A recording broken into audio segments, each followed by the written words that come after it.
Wake up.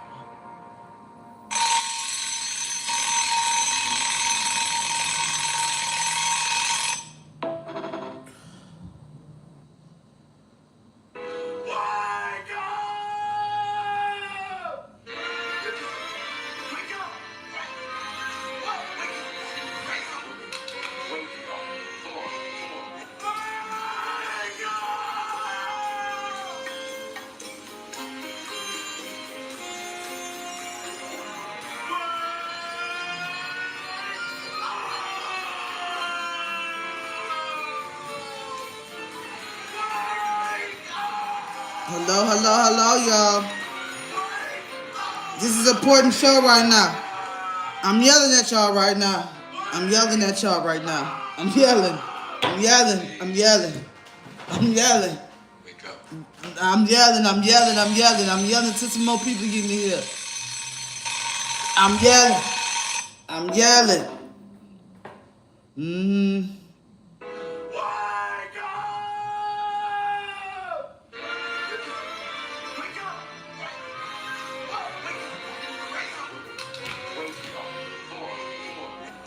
I'm not paying attention to that right now.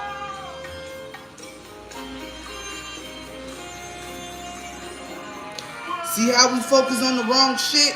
There we go.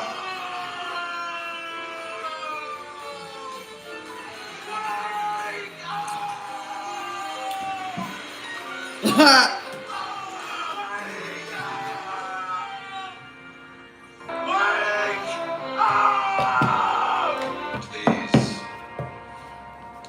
Wake up.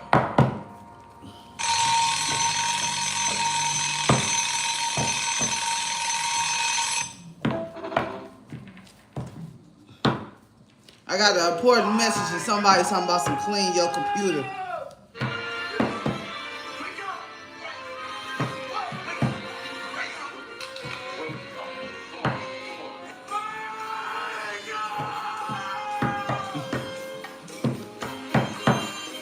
Welcome in. Thank you for coming in, though, giving me content. Thank you.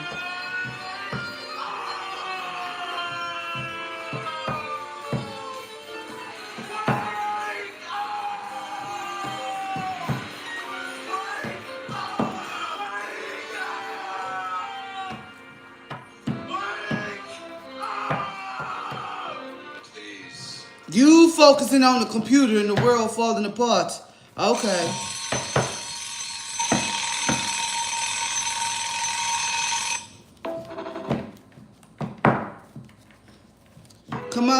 Come on in here, hit that like button. Hit that like button, hit that like button, hit that subscribe button. Click that link in my bio. Click that link in the chat. Download Fanbase. Download Fanbase, let's go. I need y'all to download Fanbase. Let's go, let's get it.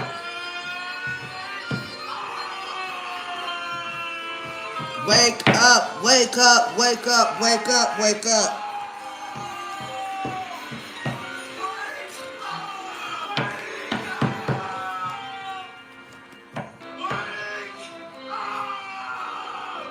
Please.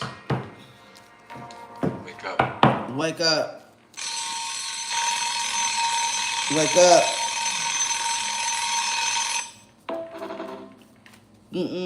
Wake up, wake up, wake up. Wake up.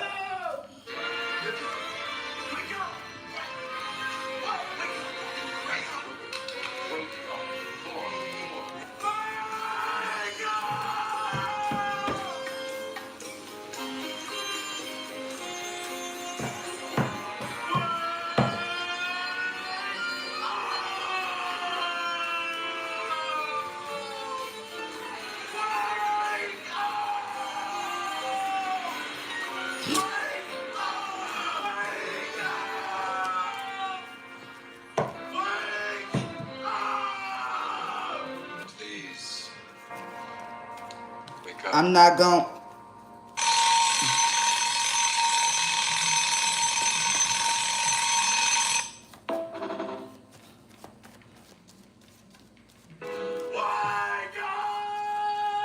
Y'all coming in here.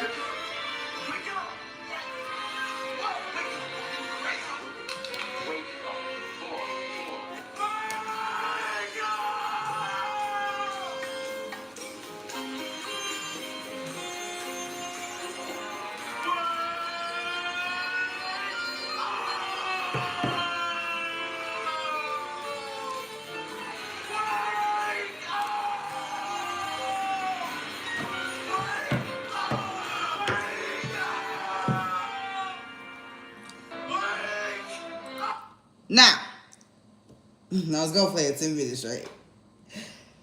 If you're new, welcome. If you're returning, Monica Love TV, aka Fanbase Ambassador, Community Leader, Spiritual Therapist. I started with that because that's how I feel. Our Isaac has a third played this yesterday, and the scripts of how we need to wake up, and prime examples how people come in the room and not taking the time to just take a minute and listen. Listen, listen, listen, listen, listen, listen. From our freedom of speech to our freedom of rights. See, don't nobody care when it's not there. Nobody cares when it's not there. And this show is called What Do You Love About Fanbase? Because I'm showing the positivity of why I love Fanbase. Fanbase gives me my freedom of speech and also with my community supports. That's right, community support. When regular people left me out to dry, told me that I was a nobody when I was a somebody. That lifeline, that lifeboat when I needed someone. See, a year ago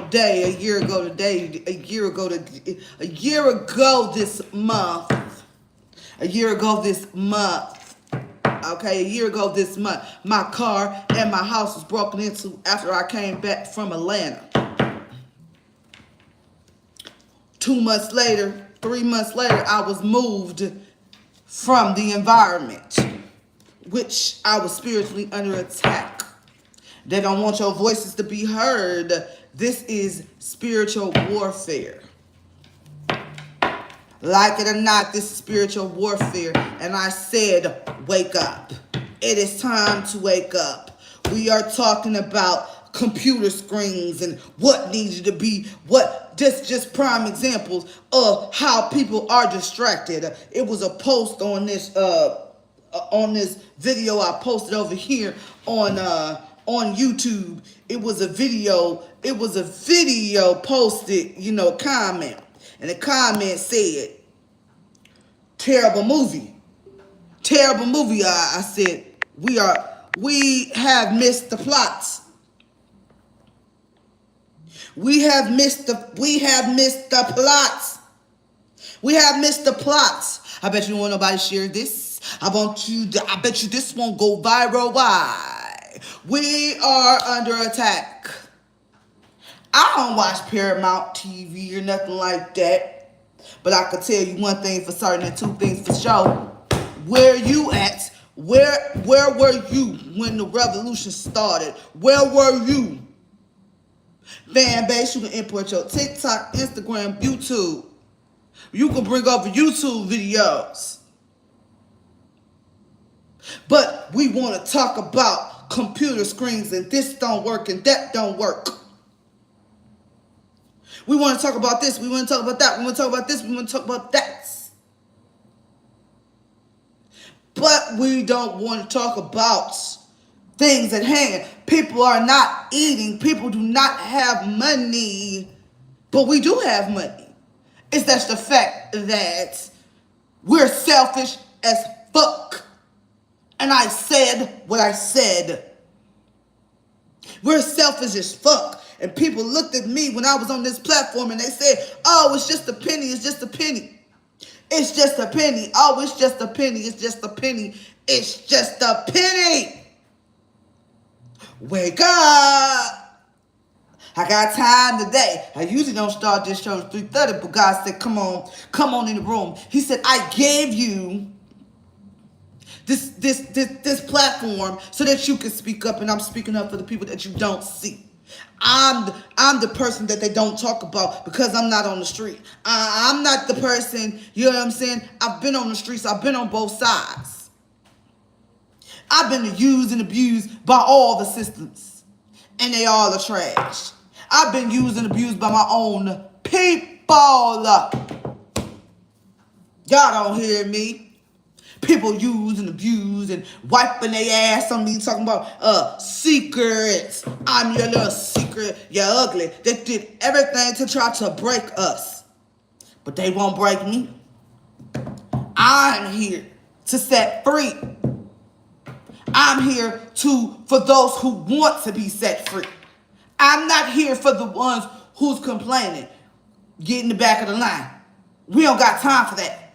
We don't got time for that. We don't got time for that. We don't got time for that. And yes, I understand partying and drinking, to get past your troubles. I get it. I get it, but sometimes you're going to have to come to the Lord. You hear me? To the Lord. Because he been blew this mug up. April of this year, Easter Sunday, which they quote unquote called Easter Sunday. That Sunday morning, at my new place across the street, there was a house fire. I got the receipts on my fan base page, baby. I got the receipts on my fan base page. It was a house fire at 5 a.m. God been said enough. This what he said. This what he said. This what he said. God said what? Wake up.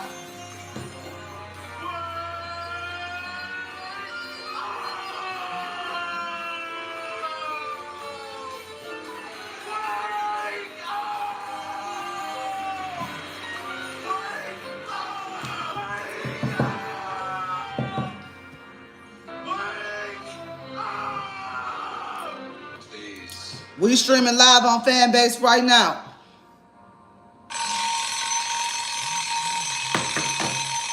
I need you to wake up. I need you to wake up. I need you to wake up. I need you to wake up.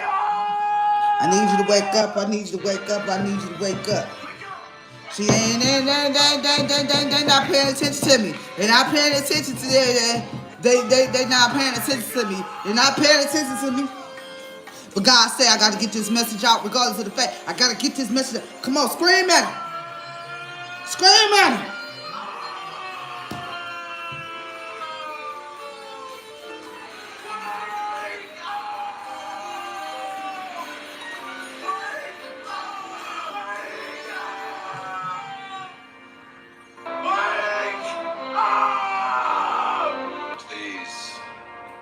You gotta scream at him.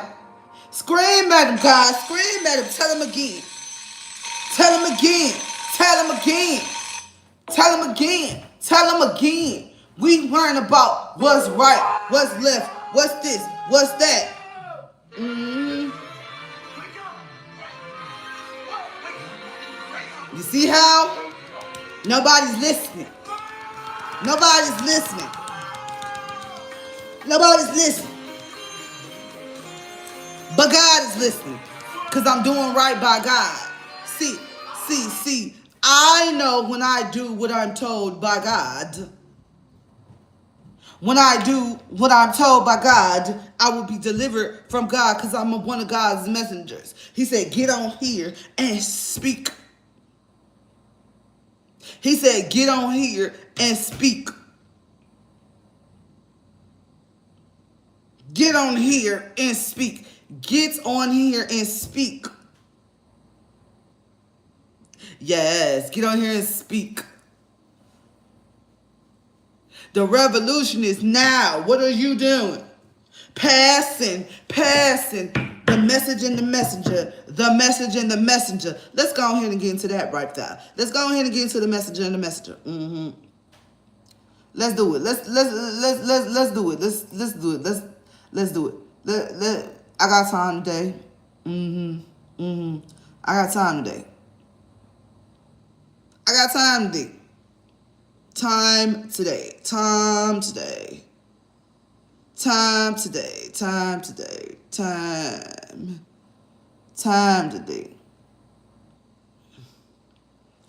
Time today. Time today. Time today. Time today. Let's go. Let's get it. We got time today because I started early. I started early. I started early. I started early. I started early. I started early. I I started early. Early. Early.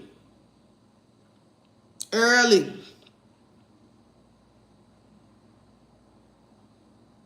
Early. Where is it? You see?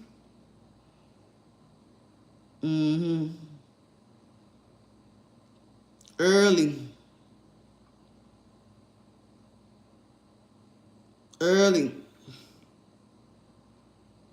Early, early, early.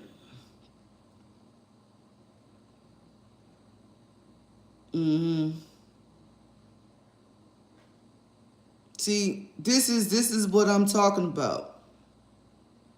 I'm still gonna speak to what I'm supposed to be speaking to. The message and the messenger. The message and the messenger. The message and the messenger. Wake up, wake up, wake up, wake up, wake up, wake up, wake up. Y'all gonna come in, y'all gonna leave out, y'all gonna come in, y'all gonna leave out. Why? Why? Because you're not ready. Y'all not ready to hear the truth. Y'all not ready. The message and the messenger. The message and the messenger. Cause the message.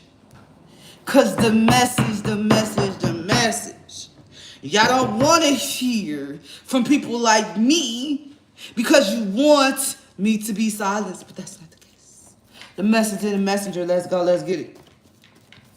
Let's get it, the message and the messenger. Wake up, wake up, wake up, wake up, wake up. Oh, the moon.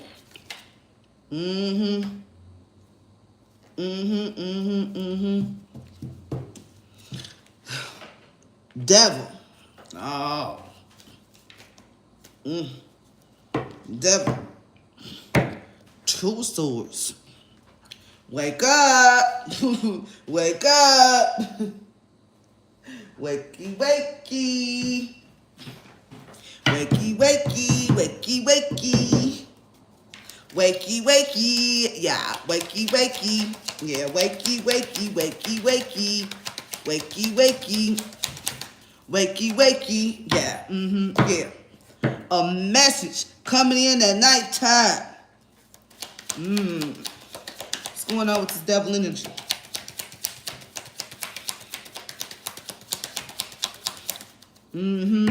What do you love about fan base? Let's go, let's get it. Yeah. Justice. Devil. The devil going to court and they don't even see it. They don't go into court, they don't even see it. Yeah, it took like a toil of labor. They don't even see it coming. Took a lot toil and labor. See, turn the TVs off. Turn the TV off. Ooh, speak to him. Talk to him. Talk to him. Justice. Justice. Justice. No more. A masculine energy is coming in, setting things right, setting justice right. At nighttime. Yeah. Somebody is running towards justice. Running away from the devil. After running away from a narcissist. See, these people are narcissists. Narcissists. Narcissists. Narcissists. I don't even like to use that word, but God say speak in y'all language, because I don't even really like those words. But God say speak in your language. This is what I love about fan base. This is what I love about fan base. This is what I love about fan base. Because I can have my freedom of choice and I'm an investor. Click that link in the chat. Fan base, click the link in the chat. Yeah. Masculines are leaving psychopaths. The universe is being set right. Yeah, that's being said right. This is what I love about fan base. Whether you listen or not, I still have the freedom of speech. Massive regrets. People are in massive regrets because somebody loves you. The world loves you. A message about how somebody loves you, cares for you. The whole world. But again.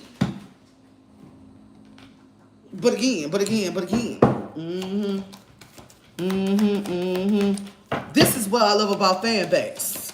Because I could be on my platform speaking the way I need to speak, and they will not shut my voice down. This is a curse. This was a curse. They coming in to set a firm foundation, to reset the foundation. Yeah. Just masculine. Yeah. Masculine. See, I know you're not going to stay because a lot of you not meant to stay. And that's okay. Yeah. Masculine leaving lust. See, all that lust was a curse to keep us distracted. It was a curse to keep us distracted. To keep us distracted from our divine purpose and our divine mission. The way I deliver God's messages. If you new, make sure you hit that subscribe. Make sure y'all definitely download Fanbase. We is getting ready to go over Fanbase. Yeah. Getting ready to go over Fanbase. I started early today. I got time. Just what you see in the description. Yeah. 2 of Cups. Got lots of love. 2 of Cups. Yeah. Whoever they was with, it was a whole curse. Again, everything is being set right. Yeah, everything is being set right. Everything is being set right. People is in the 4 of Swords. Because somebody wants to come and take their rightful place besides where they belong. Again, see, this all goes together. This all goes together, and that's why I think a lot of people are like, oh my God, they're preaching. Oh my God, they're reading tarot cards. Oh my God, you're missing the message. The message and the messenger. You're missing the message. Freedom.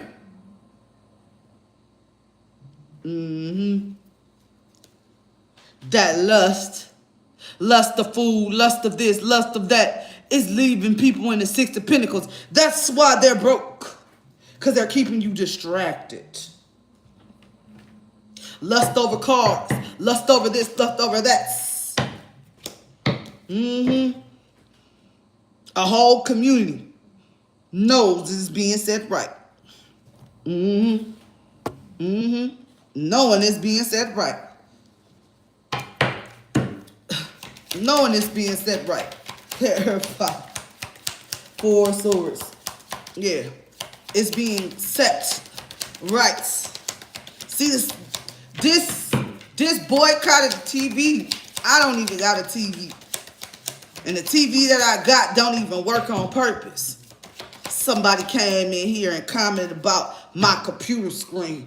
That's what I'm talking about. The distractions. You noticed the dirt on the computer screen, but you did not notice the message that was in front of you. You noticed the dirt on the computer screen, but you did not notice the message. Yeah. Houses is going down in homes. Uproar. It's going down. It's going down. God is setting things right. No more poverty. No more poverty because we are working together. No more poverty. People do not see this coming. That's why the person don't even see the blessing in front of them because they notice the dirt on the computer screen. I cannot make this up. They will tell you it's dirt on the computer screen, but they won't. Ooh, come on now. Come on now. Come on. You notice the dirt on the computer screen, but you did not notice the message that was being played. No, that's, you couldn't have noticed that. That's why a lot of you are not coming along on this new journey. You're going to be stuck in a loop. You're going to be stuck in the loop. You're going to be stuck in the loop. Come on home to Fanbase. Click that link. Click that link in the chat, y'all. Thanks for the likes. Yep. Our whole community is empathetic and showing this divine feminine. She been who she is, setting it free. Yeah, possibilities. Possibilities. Yep, possibilities. Possibilities. Yeah. Somebody was distant. They not distant no more. See, that's what I'm saying. I'm not worried about who not. I'm not worried about who's going, who's left. I'm worrying about who's been here the whole time. Come on, preach. Come on, preach. I'm not worrying about who's going. I'm worrying about who's staying. Yeah. People that turned their back. Acting like they fake busy. Acting like they fake busy. Is being set right. Karmic ties. Karmic lessons. This is... The world is receiving their karma. Not just the governments. Everybody who's ever did anything wrong to someone, it's being set right. God destroyed it by water. It's being... It's by fire. He's burning it up. As I speak, the temperature is 72 degrees in Cleveland, Ohio. Y'all don't hear me. Running. Running. Running, running, running, running, running. Running. Now people want to run. Now you want to run. Now you want to boycott. Now you want to stand on business. Now. But it wasn't affecting you. Yeah. Now. Yeah. People are longing for the days of peace. God say. Loyalty. Loyalty. People are learning loyalty. Who's been there? Karmic ties. Who's been there? Karmic ties. Loyalty. People are learning about loyalty. Yeah. People learned how to use their intuition. Now everybody's intuition is going off like everybody's intuition is going. Everybody's intuition is bling, bling, bling, bling, bling. Everybody's intuition is going off. Everybody's intuition is going off. It's going off. It's going off. Wonder why it's going off? Because it's meant to go off. Oh, I need to turn this fan on. But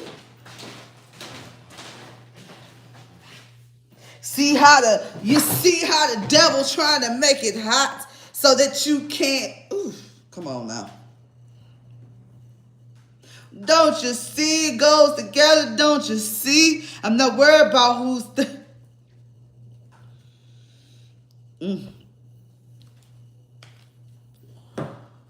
Let's go. A couple more messages and we go get into Fanbase.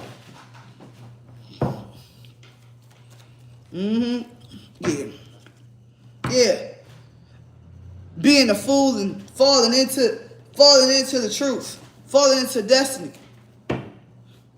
See, that's ooh. Clarify karmic ties. Yeah, these karmics giving and receiving. Giving and receiving. But you won't press that link. They taking advantage of you. They taking advantage of you. They're not giving and receiving property. But there's a death and a rebirth. There's a death and a rebirth. It all goes together in the divine order of God. But again, somebody could be harmed for their freedom of speech or speaking or come on now, come on now, come on now, come on now, come on now. Come on now.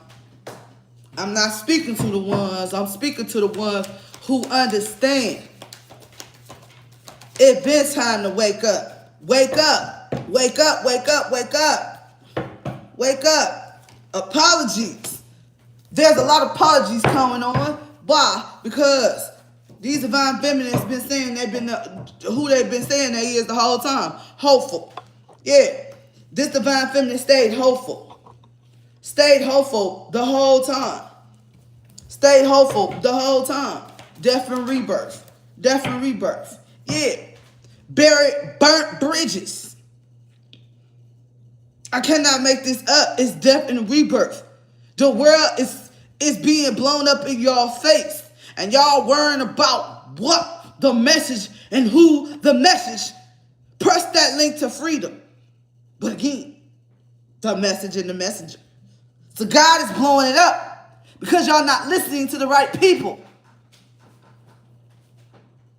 Y'all not listening to the right people. Y'all wasn't doing right with y'all money. Y'all wasn't taking care of what y'all supposed to take care of. Now y'all want to have a hissy fit and boycott, but y'all wasn't taking care of the people that you need to take care of, and it's being burnt up. It's being burnt up. Show enough is. Show enough is. Show enough is. Wake up, wake up, wake up, wake up. Wake up. Wealthy men. Coming in. Coming in. It's here. This current privileged lady. Come on now. Judgment. They're giving and receiving to a privileged lady. Come on now. Y'all, hey. I know the algorithm, and I know the systems, and I know. See, I've been sitting back watching, you know what I'm saying? And I've been sitting back, and I just been sitting back, and I just been sitting back watching. I've been sitting back watching people look past me for years. I've been sitting back watch. I wasn't even 10 minutes in, somebody complaining about smudges on a computer screen, but not the message. I miss you. Yep. People are feeling heartbroken because they should have gave and received, because this privileged lady is who she says she is the whole time. Always about some daggone children. This is about our future. These are about our future, about our kids. We gotta stop playing and sleeping around and making judgments. So again, I'm gonna say this with my whole chest, with my whole chest, with my whole chest. On the playback way back, and I said what I said. Those who don't belong together, justice is happening now. From September all the way to March 2026. It's being blew up, it's being blew up, it's being blew up, it's being blew up. It's being blew up, it's being exposed. It's being exposed. It's being exposed. See, because I don't look the way I look, because I don't talk the way y'all talk, why you think everything is blowing up? Because touch not my anointed one, do my prophets no harm. I was in here 5 minutes and somebody complaining about some smudges on the computer screen. Smudges on the computer screen? God say, finito. Now you need to boycott. God say, I'm blowing it up. I'm putting it all in front of you. I'm laying it at the altar. Come get some love. Come download Fanbase. Come invest in Fanbase. But you don't see that. That's why I love Fanbase.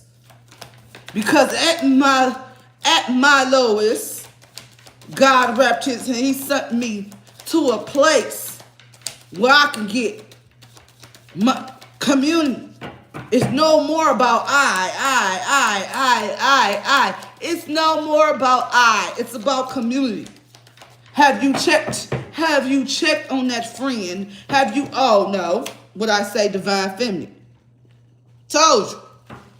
Have you checked on that woman? God says it's over. He's blowing stuff up. Come get some love. Hope is not lost. But what? Pride. Your pride getting away. Your pride getting away. I say come to fan base. Your pride getting away. That's what it is. Your pride getting away. Your pride, your ego and your pride getting away. Your ego and your pride, wake up. Wake up, wake up, wake up, wake up. People have demonized me so long to where I almost lost my mind and I almost didn't complete God's mission. But won't he do it? Won't he do it? Won't he do it? Won't he do it? Yeah, you don't want to stay because it's the truth. Yeah. Won't he do it? I won't stay because it's the truth. Yep. Let's go. Final messages. And then we're going to go over fan base. Fan base is the future. Is the now. Yeah, future, now. It's now. That's why I love fan base. Some of you are curious about it. But you won't stay, but you won't stay, but you won't stay. That's what I love about fan base. The freedom. The freedom not to be. The freedom. The freedom, the freedom, the freedom. The freedom, the freedom, the freedom, the freedom. Let's go, let's get it. Yeah.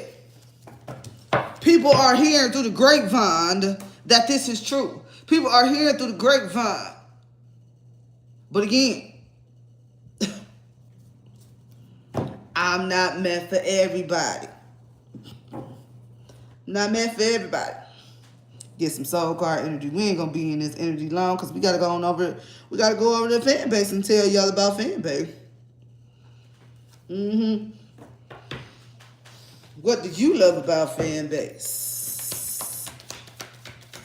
I love the freedom.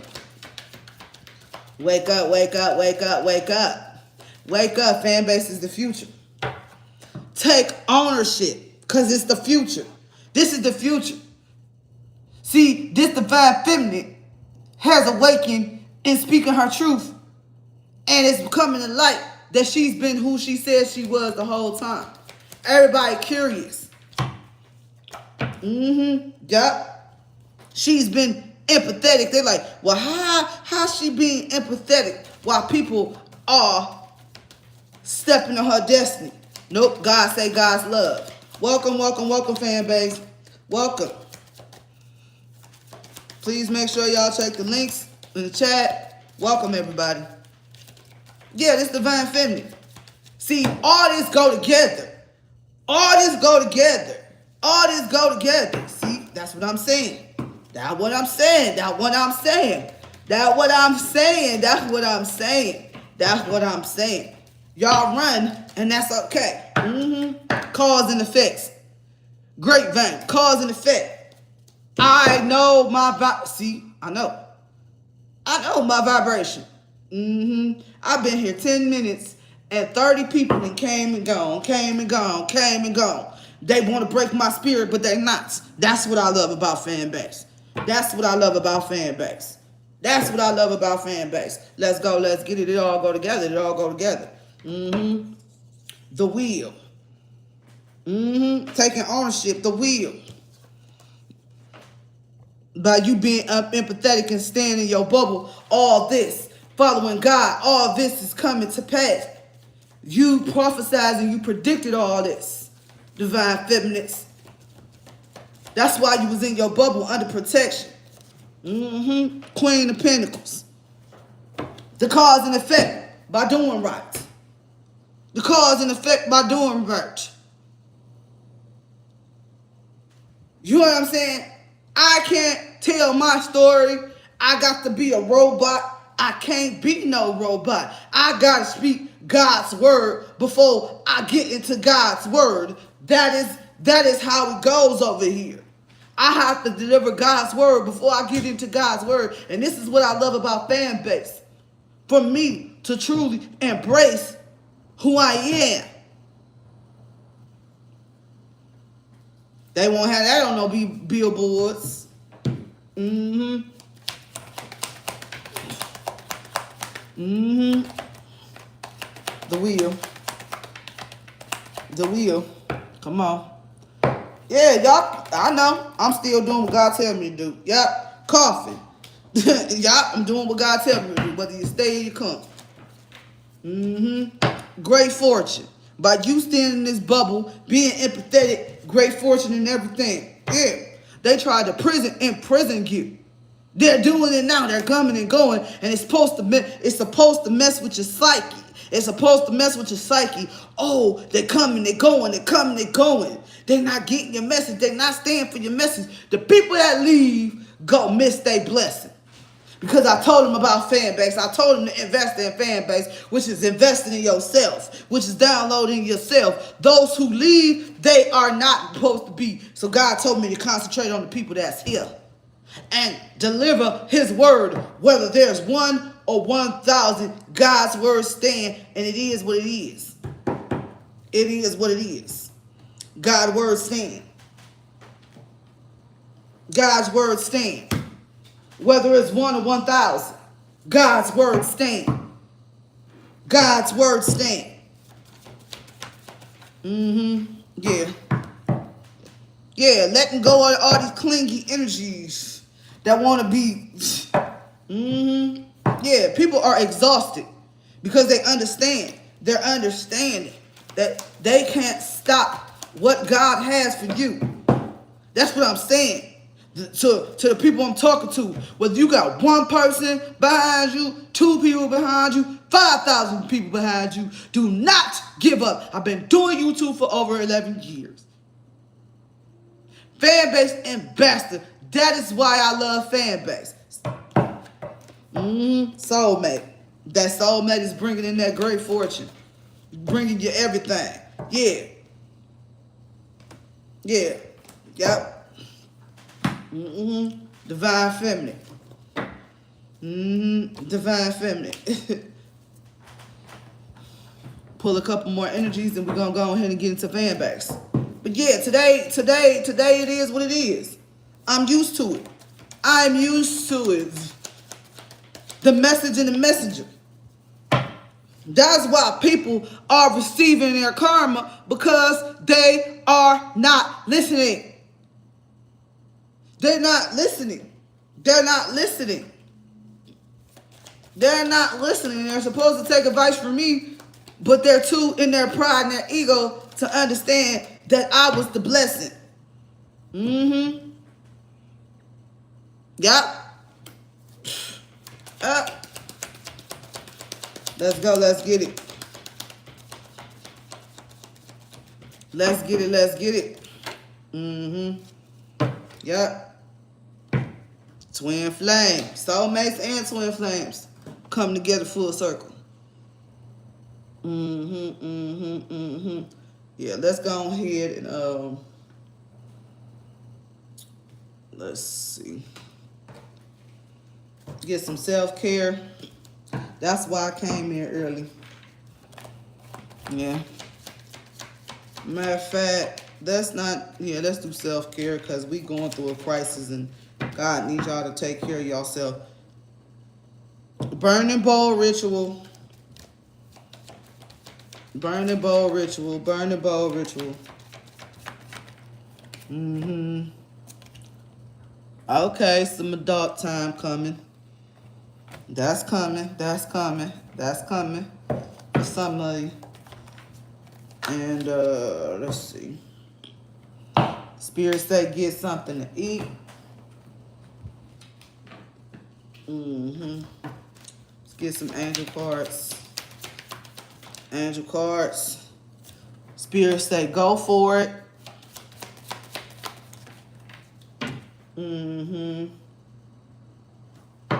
Change directions. I cannot make this up. For some of you, you need to change directions.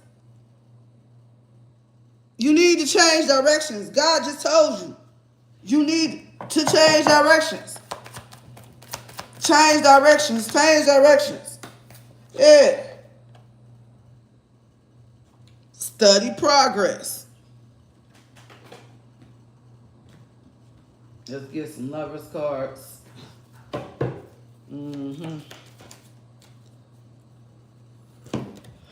Engagement.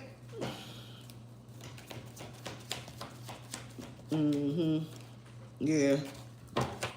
Date.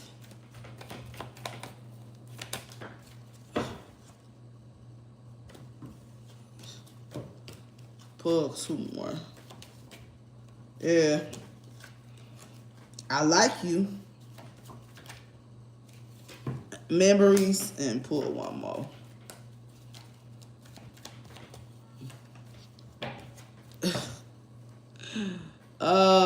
Wedding ring and wedding. Wedding ring and wedding. Wedding ring and wedding.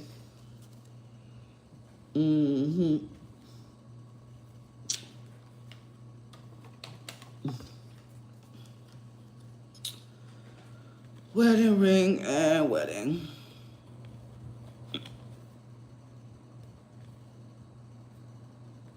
Engagement ring.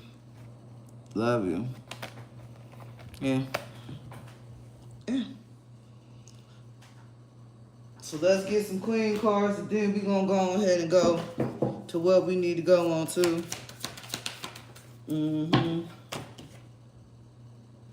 This took strength.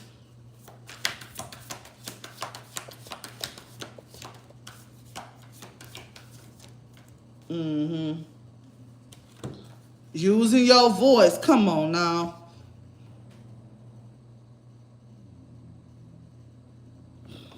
All right. Let's go. Let's get it. Let's go. Let's get it. Let's go. Let's get it. Let's go. Let's get it.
Please wake up.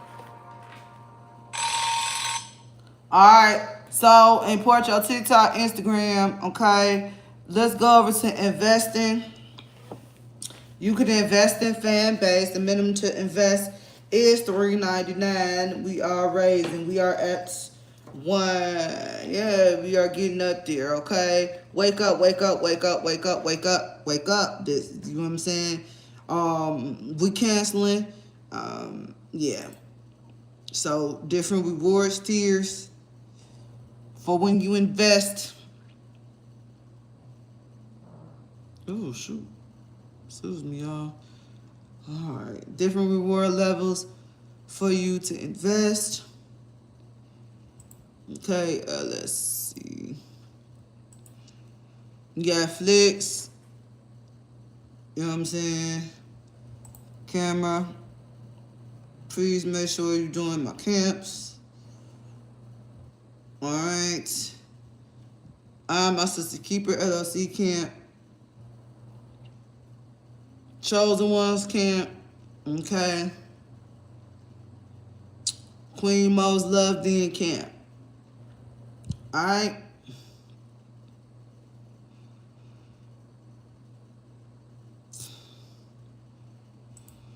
Please make sure you hit that subscribe for your chance to win 1,000 loves. All right.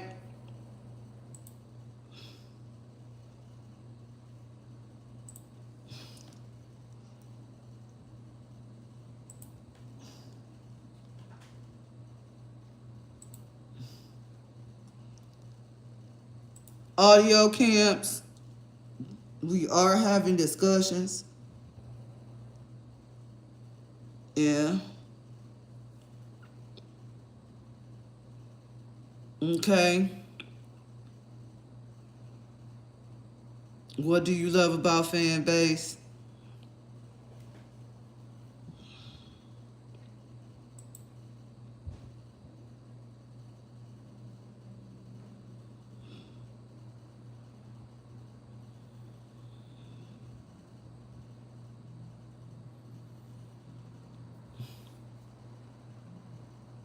All right.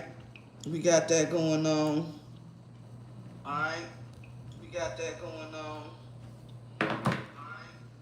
All right, let's go.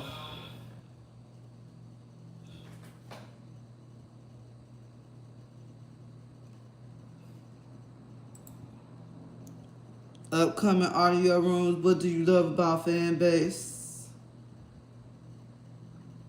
Okay.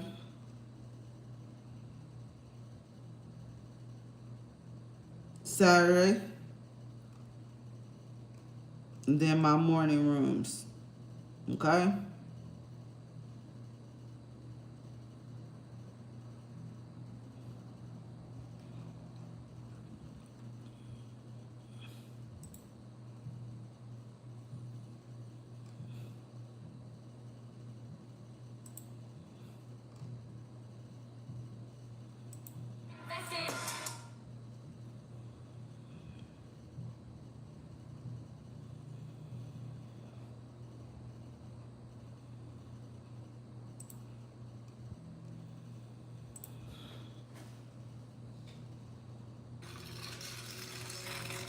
Bravery is not the absence of fear, but the ability to overcome it. We stand for those who defy suppression, who speak out, and those who walk the road less traveled. Everyone deserves to be seen and their voices be heard. We're sparking a movement, growing a community of creators united by the desire for freedom, choice, equity, and ownership. At Fanbase, it's all for one and one for all. We support each other to guide, promote, and uplift you in a place where you can unapologetically be yourself. A place where your voice, ideas, and creativity are not just welcomed, but celebrated. We are Black founded, minority funded, and supported by a diverse, inclusive, powerful community that believes in the strength of authenticity and individual choice. Regardless of success or background, we welcome you, the marginalized, the underappreciated, the successful, the superstar. We're for all who seek a space to express themselves freely, where they are rewarded for being their authentic, true self. We transcend labels because only we have the right to define ourselves. We are built for the brave, the culture, the creators, and for the future where everyone has the power to shape their own destiny. Where all are empowered, voices are amplified, and freedom is embraced. For the first time, you have a chance to own the platform you helped make popular. It's a revolution. A movement in how we connect, create, and share. Everyone is a creator, and everyone has a fan base. Here, you can be you, without limits.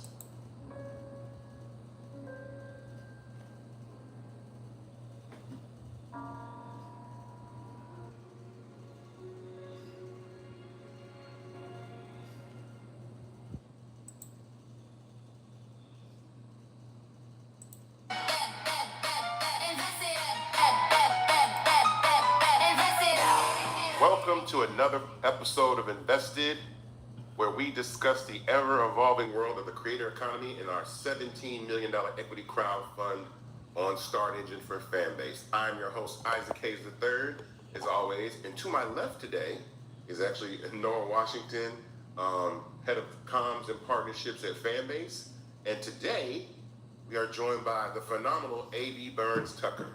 For those of you that don't know A.B. Burns Tucker, A.B. Burns Tucker is a legal researcher, political commentator, and content creator who has made a name for herself through law and media education, national TV appearances, and political analysis on platforms like Revolt, The Shade Room, The Young Turks, Spectrum News, and ABC News. She also starred in A&E 60 Days In, giving her unique insight into the incarceration system. More recently, she's become part of a wider conversation around content creators, equity, and political influence, including her public disagreement with Wired's Taylor Lorenz about creators taking dark money from course. Welcome, A.B. Burns, to Invested, everybody. Thank you. Ooh, I like that. How you doing? I'm doing well. How are you? Thank you for being here. Thank you for having me. I'm actually a fan of yours. So I'm glad to say that because you be popping off. I think the first time I learned or started really listening to your content when you was talking about Putin and calling him Big Bang P. You know, if y'all ever seen the girl like, well, Big Bang P said such and such and so and so. Oh my God. And they were going back and forth. You guys didn't know. That's how I know of AD, but she's phenomenal. I'm glad to have her here today. Of course, the focus of this podcast is to talk about Fanbase and our Regulation A equity crowdfunding. And I wanted to hop into why it's important to talk about what we're doing this for, because right now we're in a state of emergency in media and social media. And what I think we're seeing is a convergence of media becoming more consumed through social media and who owns those platforms. So I wanted to make sure that people understand that you have an opportunity to invest and own Fanbase right now. We've raised over $23 million for this platform. It allows you who are watching right now to have equity in this platform, meaning you can own a piece of the platform, just like the people that started Instagram and Facebook and YouTube and TikTok have equity in those platforms. You can have equity and own this platform. And I did that for a reason, because number one, especially for young people and Black culture, we don't own any of these platforms. We make these platforms enormously popular. We make them worth hundreds of billions of dollars, and we don't have any equity in those platforms. So everybody watching, go to startengine.com/fanbase right now to invest. The minimum to invest is $399.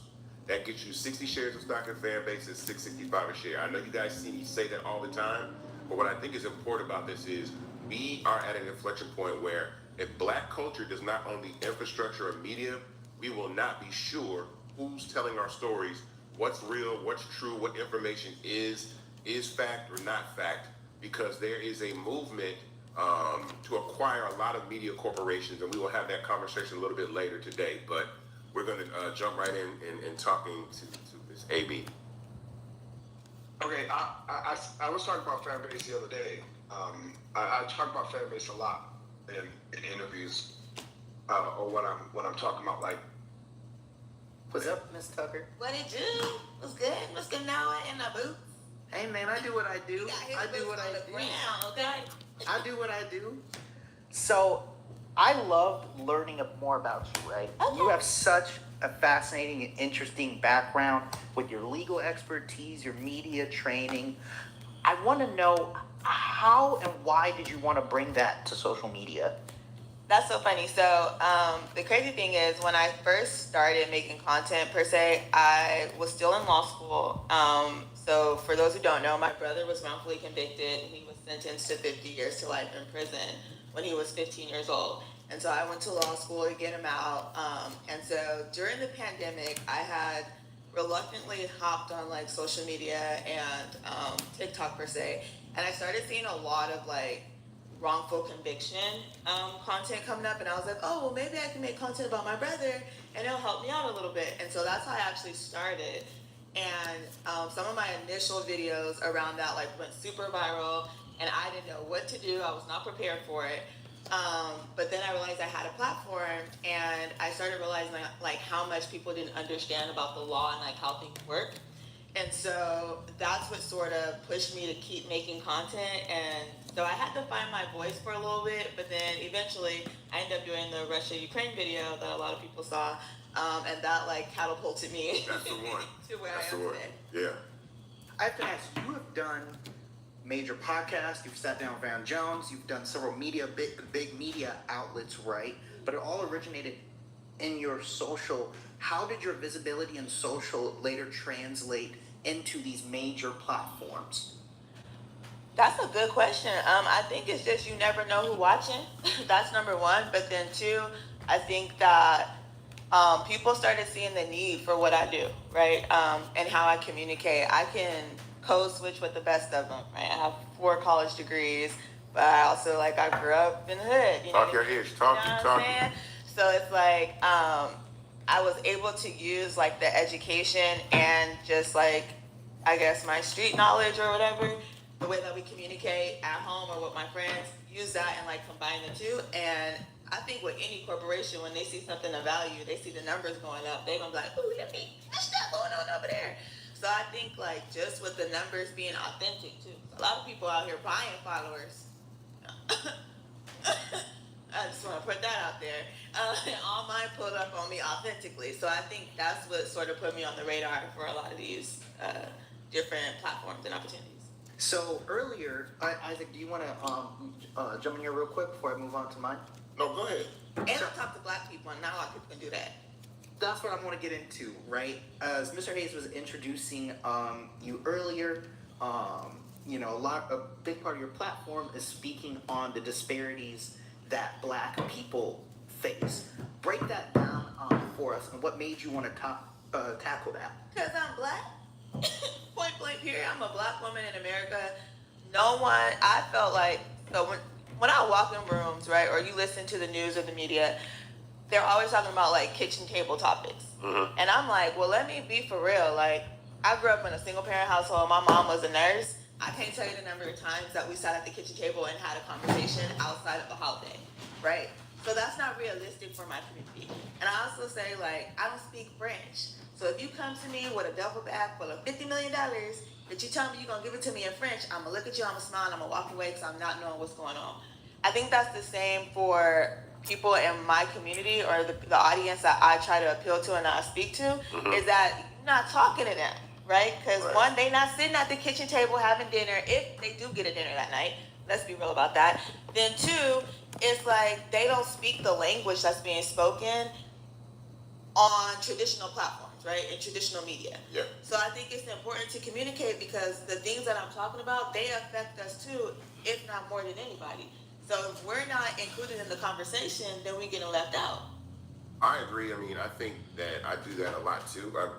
I like to break things down so that we all can understand what's going on, especially things that I think are complicated when it comes to ownership, equity, investing, things like that, because people don't really understand how important even investing or ownership or getting paid for your content, the value of what you create and what you own, how important all that stuff is. Just having this convo. 100%. And so that's the thing that let me ask you this though. Let me ask you this. So, especially with black women creators and black creators, how do you navigate those partnerships with corporations? Because I know that in that one video that was mentioned with Wired in the whole conversation with Taylor, and we'll get to that, is that you were offered $250 to post content, and other creators were offered different amounts. And I think, what I know for certain that black creators get offered about 35% less than their white counterparts, but actually their content actually performs better. So how do you feel about that? It's out of pocket, it's out of line, but I think part of it too is especially in my space, the creator economy was sort of like the Wild Wild West. Mm-hmm. So these corporations was getting away with nickel and diamond certain creators and then throwing a bag at other creators. But what happened was we started finding out about that behind closed doors, and we talked. Yeah. We got group chats. We talk about y'all behind y'all back, and it might be a chat or two where a creator be like, oh, I just got a deal from so-and-so, and they offered me whoop-de-whoop. Right. Okay, so that puts you up on game to go negotiate your deal a little differently. So I think it's about communication. Do you get assistance from creators, white creators, about what they pay? Yeah. Oh, that's good. I'm glad they're sharing that information. So white creators will tell you, I made this, I got paid offered this, so you should get offered that. It's a few good ones. That's what I'm gonna say. It ain't everybody, right? No, but that's still it's good. Still enough of us where it's we are having these conversations.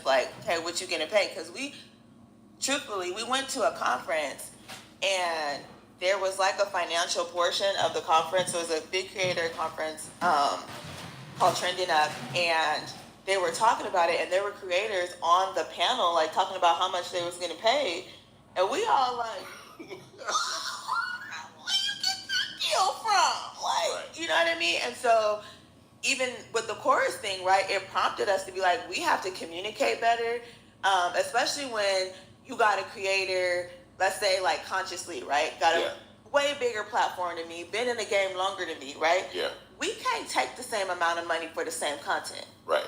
You get what I mean? Like, so we got to negotiate, because if somebody like Conscious, for example, is getting undercut, right, or undercutting himself in a deal, then that reflects back on me. That's gonna happen, right? So when I go try to negotiate, they like, well, he got 3 times as many followers. You know, we paid him this, and this.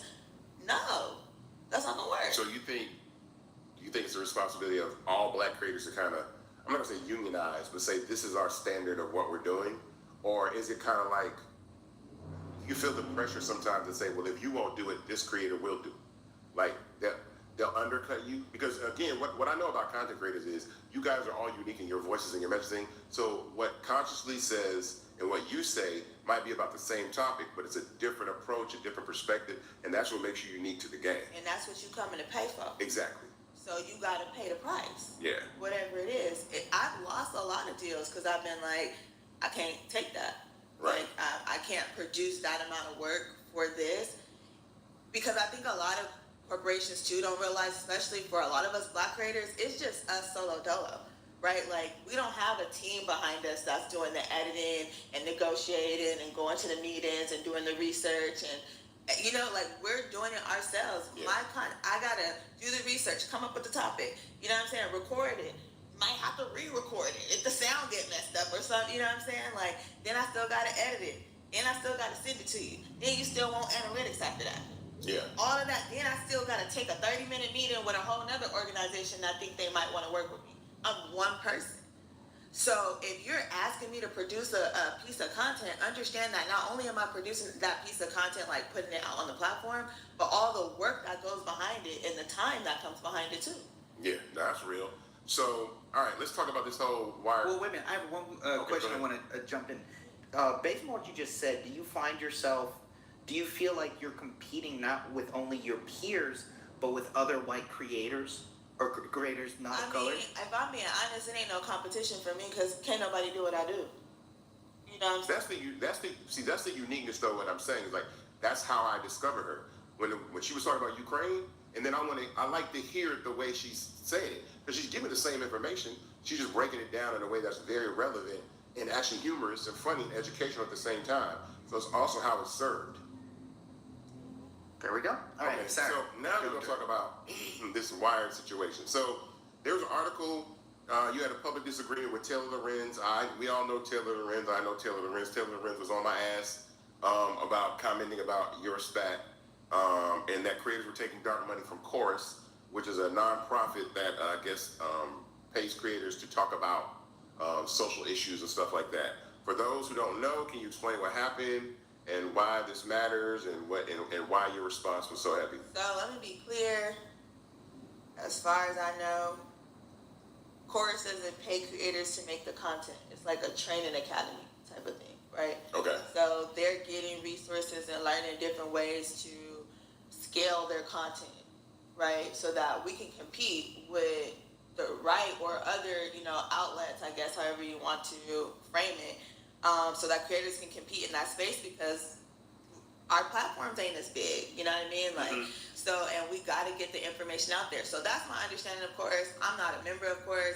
The reason why I hopped in it is because what happened was when when Taylor put out that very poorly written article that she put on the internet, That's your camera right there. You want to talk to that one right there with the red light over there? The very poorly written article that Taylor put out, she was very vague in how she talked about what was going on. And so she gave examples like, oh, you'll see these creators collaborating with each other, right? And doing certain things. So there were certain like trigger words she used that could make you think like, okay, who's doing that in the crew?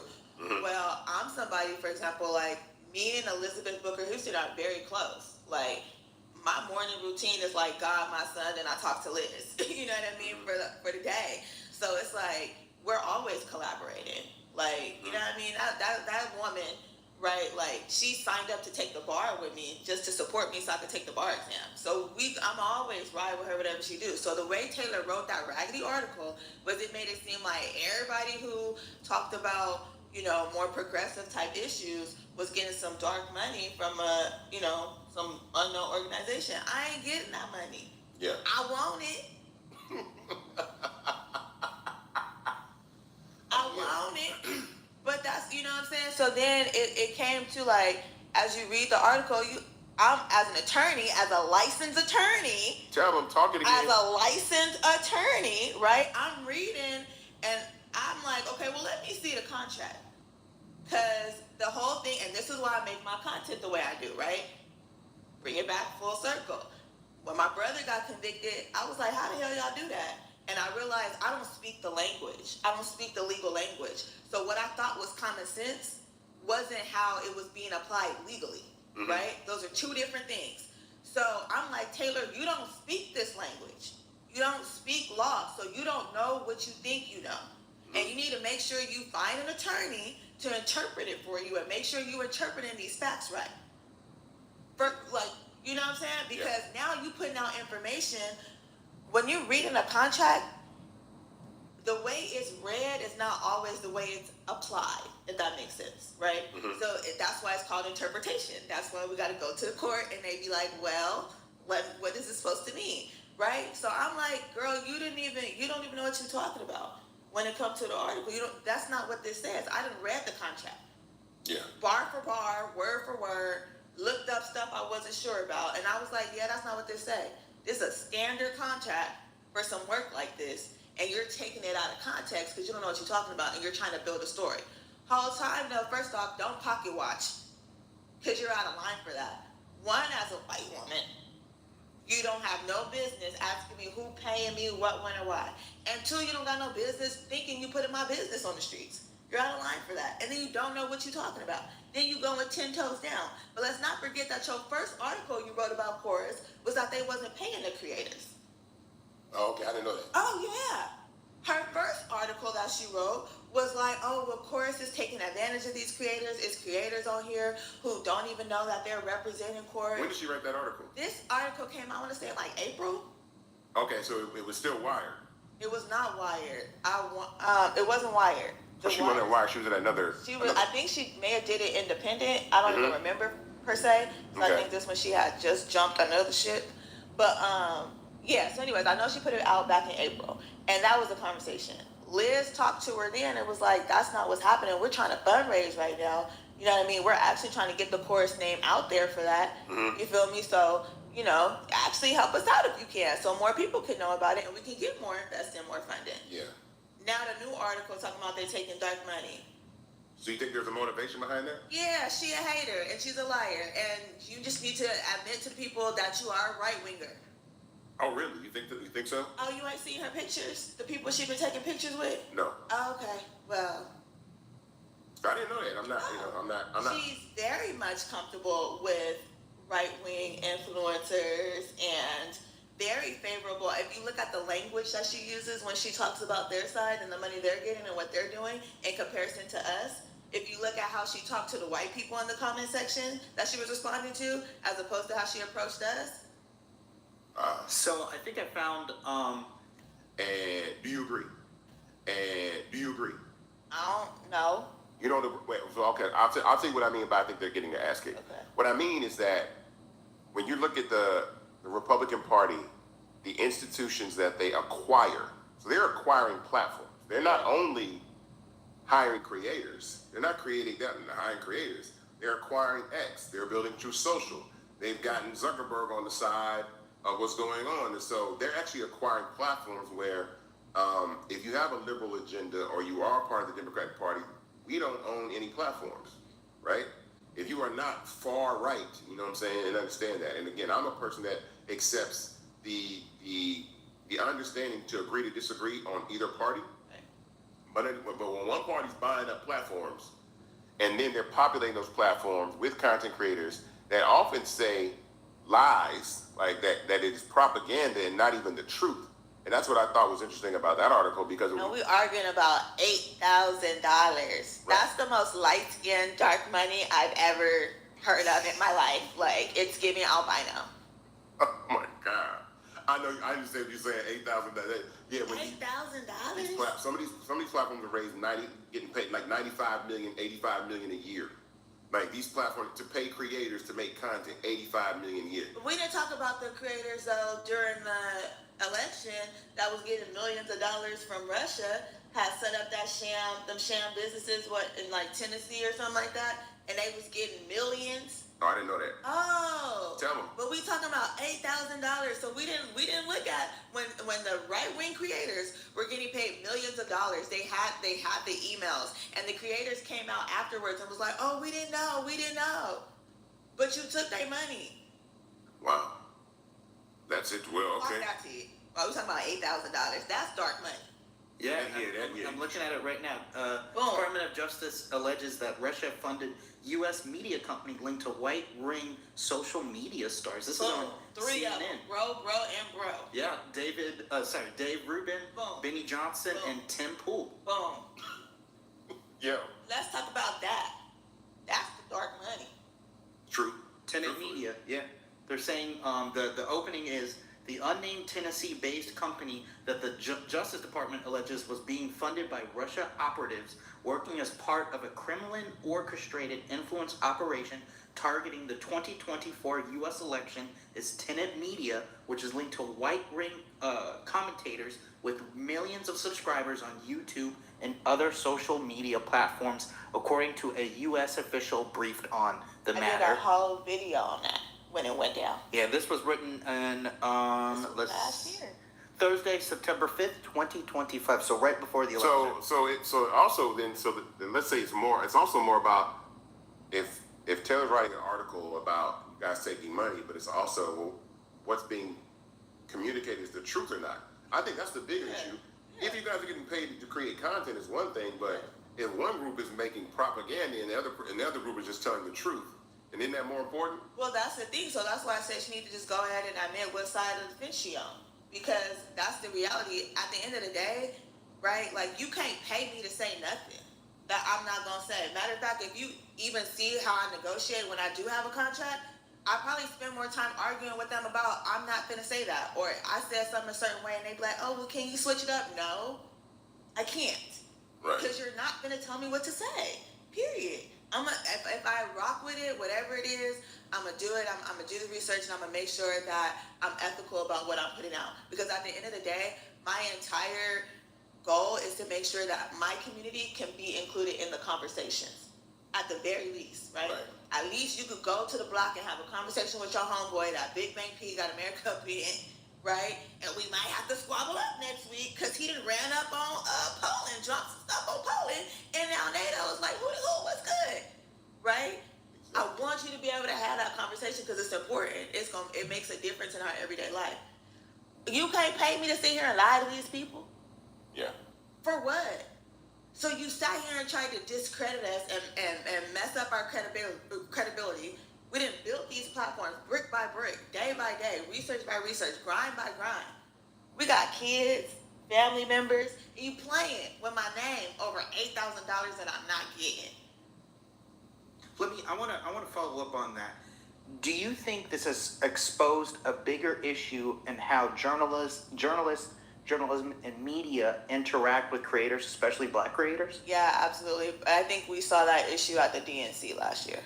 Like, we realized. What do you mean? Explain. Yeah, so it was a lot of tension between creators, right, and then like actual journalists. And I guess like it came off like some of the journalists felt like we was in their lane and we was getting special treatment, you know what I mean, this, that, and the third. And I'm like, y'all have a specific, like, that's y'all. Y'all got to take an oath. You got to go to school. You got to have training for that. I'm not a journalist. You know what I mean? I'm an attorney. But it was a lot of friction. And I've noticed now, like, you have journalists like Joyanne Reed, for example, and Don Lemon, right, who have like brought us as creators into their fold and their mix as well. And I think that helps sort of bridge that gap a little bit and like ease that tension. But it's been a lot of smoke between. Well, I mean, I'll say this. I mean, this is a form of news. It is. It is. That's the one. I think that's the one thing that I think that journalism does get frustrated by, because you are providing news and you're giving fact. And I think that some of us, right? Because I think some of the issue, and not to cut you off, I apologize. Oh, go ahead. But like even for myself, I had to switch up my content a little bit. But I would say that like you'll see creators come out here and like they not really giving the news as much as they read in the headline. They're not giving you an analysis or the background, right? For my content, for example, like I'm giving you an analysis and background information, right? Now I'm gonna break it down to the smallest denominator so that you can have the conversation and kind of build from there. But at least you're getting some substance, some meat with the potatoes. Where you got a lot of creators out here who they not doing that. They reading they get the little news on their app and they gonna read the headline, not even read the whole article to know what's going on for real. And now they got 5 million views because they said 7 cuss words in the middle. so that has always been my challenge for black media, because a lot of times, and I say this again, I'm not gonna name any black media site, because I named them the first couple times I talked about this, but a lot of times I say that black media sometimes just copies what white media says and then puts it out there when there's a specific story to be told in the way that it's supposed to be told. And I think that's important. I say all the time, like, yo, it's like, tell our story. Don't tell the story, tell our story. Because there's a perspective of everything that happens every day in this world that affects black people in a different way than it affects everybody else. So to black media, tell our story, don't tell the story. And I think that's extremely important. So if there's a lynching, right? Don't tell the story, tell our story about how that affects us. If someone loses their job at a newspaper or a media organization for speaking the truth, don't tell the story, tell our story, because there's a huge difference of the way that affects us and how it affects everybody else. Yeah, I think it's true. I mean, you gotta have both, right? Yeah. But I do think it's important for us to also tell our story, especially now more than ever, where they're trying to get rid of Black history and make Black issues not seem relevant and important. Like, we do need those voices in this space. I mean, Trump ordered the takedown of The slave exhibit. slave exhibits around the country. He wants them either covered up or removed. Everybody knows. What's the name of the photo? You know the name of the photo. Let me I just. posted it. I talked about it the other day. But the photo of the man with the lashes across his back. Will Smith played him in the. Yeah. Will Smith played his character, but I think that's urgent, because that is American history. Yep. I don't understand why America wants to hide the truth about what it is. It's not America. No, listen. What I mean, well, no, but America is who we elect in power. So at this point, the version of America that is in power is what America is. We are represented by who we elect, correct? So we're represented by the people that we elect. So if you don't like this America, that's why voting is important. That's why we can't have arguments about whether Kamala Harris is Black or not. Right? You understand? That's why we can't have arguments, these silly arguments over Dems and Republicans and all that kind of stuff. That's why we can't have those conversations, because whoever runs the government is what represents America globally. So when we're having these conversations, if you don't like the way America is right now, then we got to do something about it. And I hope that what's going on right now, even though we got like 3.5 years to go, I hope that, well, actually we have till midterms, but I hope that the next time that there is an election for president. A special election in November in California. There you go. And so I hope that every time now that there is an election, people remember these moments about how critical it is to get out there and vote and not sit back and just say, oh, voting doesn't matter because everybody's losing their jobs. Farmers are losing their farms. Right, all these people are losing their, the way that they make money because of these white farmers. It was funny. I saw something that said this. Now I ain't trying to be funny, but sorry, farmers, but white farmers are now complaining that they thought that Black people were going to take the jobs that the immigrants took when they kicked them out of the country. Are we They seeing said- they said that. They are going to like, find a way to make it our fault. yeah, right. It's But like, they we, said that we- before it happened. We said we thought the black people were coming to take the jobs of the Mexicans and the immigrants that were kicked out of the country. I'm like, we've come a little further than that. We've established ourselves in this country. Not to say that immigrant work is bad work, but fam, we're not going to digress. We're not going to, we're not going backwards. We're going forwards. We've been the president of the United States. We not going back, right? I think all the things that we have, the optimism that we have about what we do, is important. So no, I'm sorry to the farmers that thought that black people were going to take those jobs, the jobs that Trump said were, well, I guess those are now their black jobs. I'm gonna share a number with you that's kind of scary. Recently, I followed this page that tracks Donald Trump's progression till he completes his term in office, and we were approximately about 16% done into Donald Trump's presidency. Then think about it. We ain't even 1/4 there. Oh my God. Think about that. Yeah, that hurt. That hurt. It's 20 years. Yeah. Oh my God. Remember, Like, life. yeah. Let me ask you a question. Do you, given what's going on right now, this is just for both of y'all. Do you think it would have been better if he would have just won in 2020 and we'd be over it by now? Yes. Yes. Like If we knew, if Yeah. we would have just let him rock out in 2020. What do you think? he came back with a vengeance. Yeah, right. He returned like the Dark Knight. Oh yeah, I mean it was vengeance. I mean we knew that, right? Because we should have just put him in prison when we had the chance. I don't know why we were so scary. I just don't know. Who's we know? America. It was America, right? Under the president that we had more than enough opportunity to put that man in prison, and we didn't. Between New York, Georgia, yeah, we had We Florida. fumbled in Georgia. I'm not gonna get on that because I don't want to have that conversation because then I'll go off. Because how you have him on the phone saying he need 11,000. How many votes he said? to Brian And we fumbled that. And they just the Supreme Court just put what was it? It wasn't Venezuela. What was it? Another country. Their president tried to do the same thing, and the Supreme Court just gave him 27 years in prison out there. And Fonnie Willis just lost her appeal to get back on the Trump case. She actually tried to appeal to get back on the Trump case, but she lost it. You had your chance, but you were doing other things. Anyway.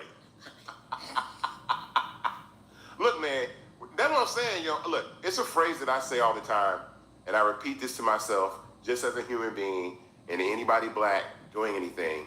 And this is not a judgment of what's going on with Fonnie or anything that happened with that situation. But I do say this. You cannot aspire for greatness and entertain mediocrity. You cannot do both.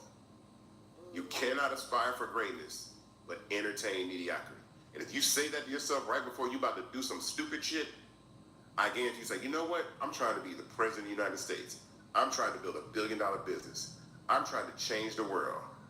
I don't think I need to jeopardize that with whatever this relationship is, whatever this opportunity is, whatever this party is, whatever these things are. You don't do that. That's why I take my ass home. A lot of times people say, Ike, why don't you go nowhere? Because in what I'm trying to accomplish, in my vision for Fanbase, it's mediocre. It's mediocrity. I'm not knocking it, but compared to what I put my energy into for the last 5 or 6 years, it's mediocrity. So when my friends say, hey, man, Ike, come to us to the strip club. Bruh, I love Magic City.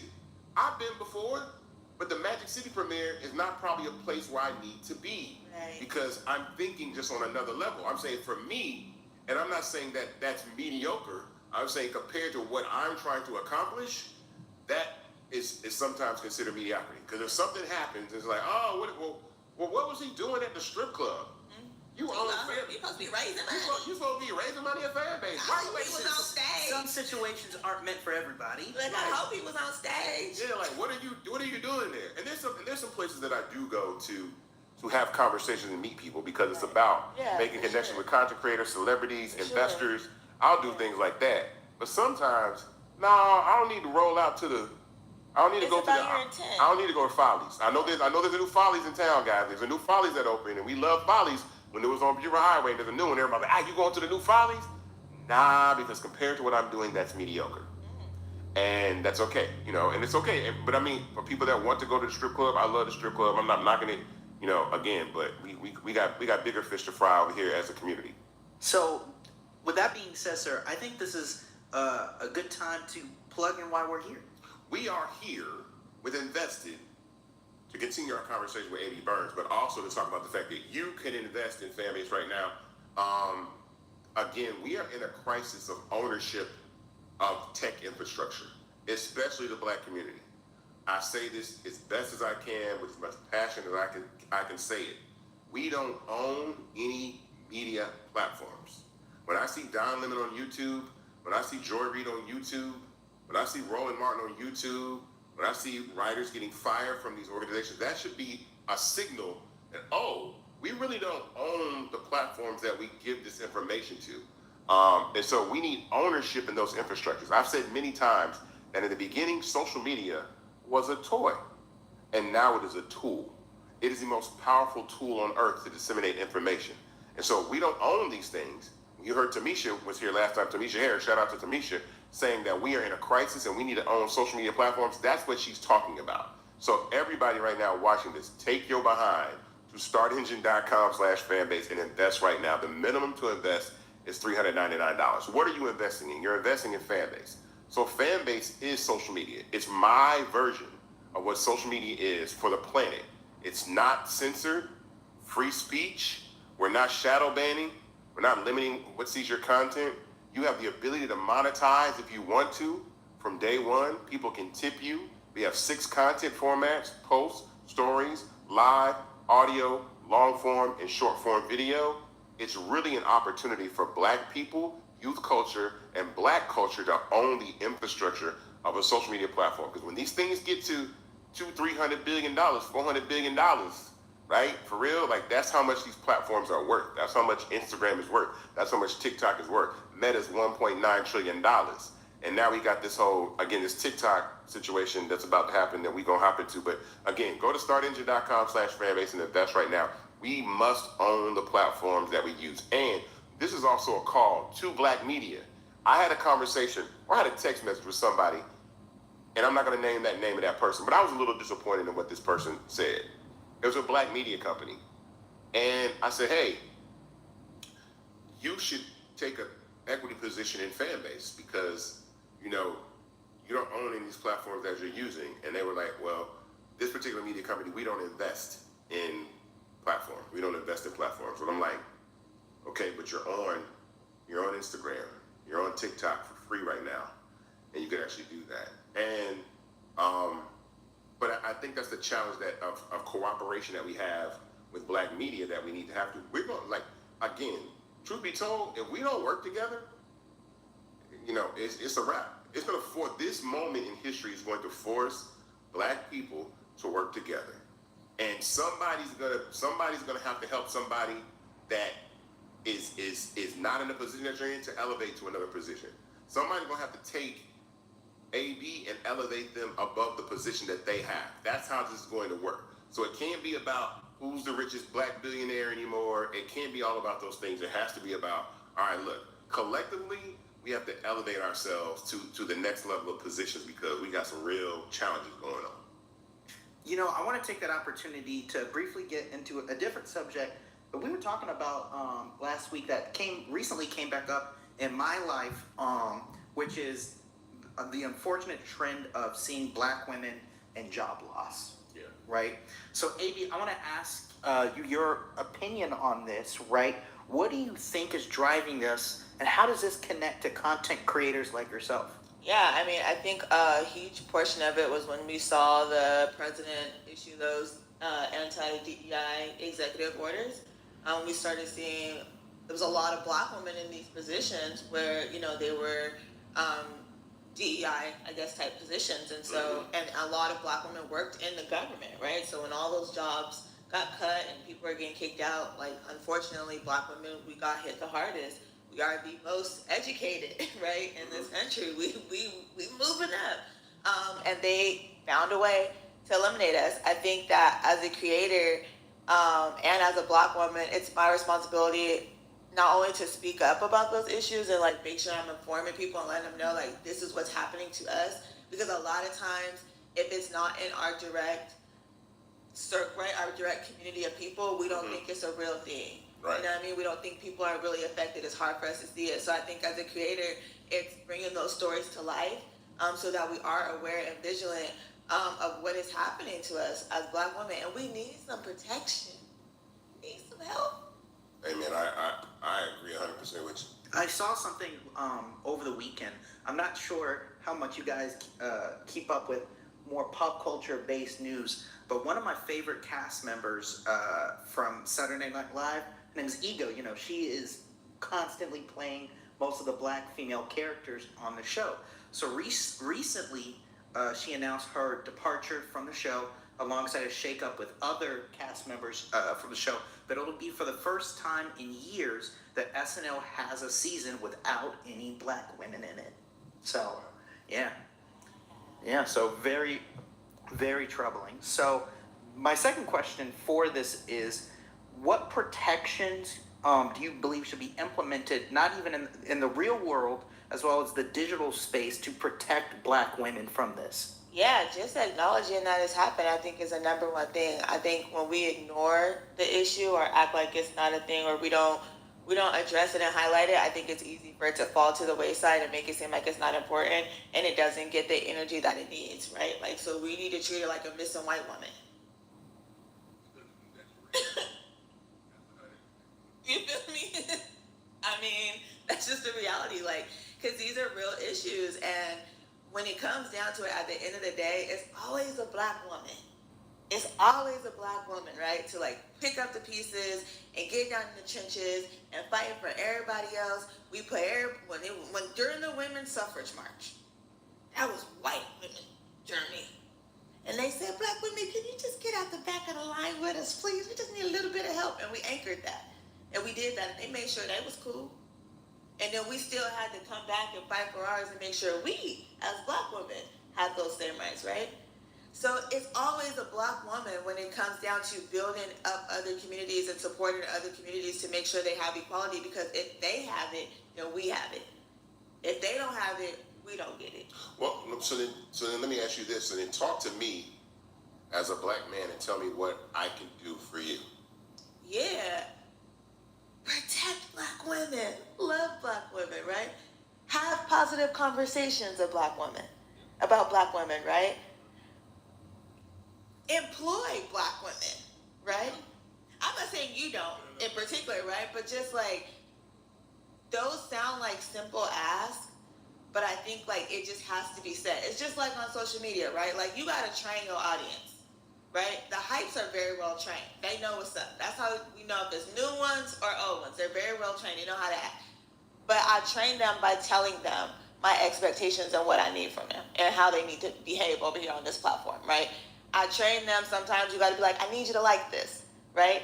And that seems simple, because I'm sure it's people who watch me all day long and love me and they don't like, not because they don't like the content, it don't come to the forefront to do it, right?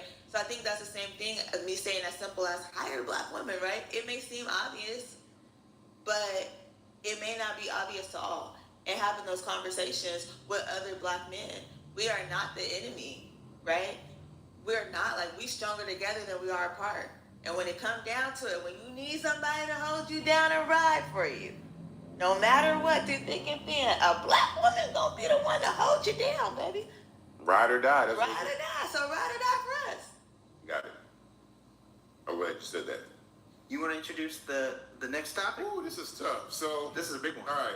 So if all things go as planned, Larry Ellison, the founder, owner of Oracle, and his son, David Ellison, who owns Skydance Paramount now, will also acquire Warner Brothers and potentially TikTok.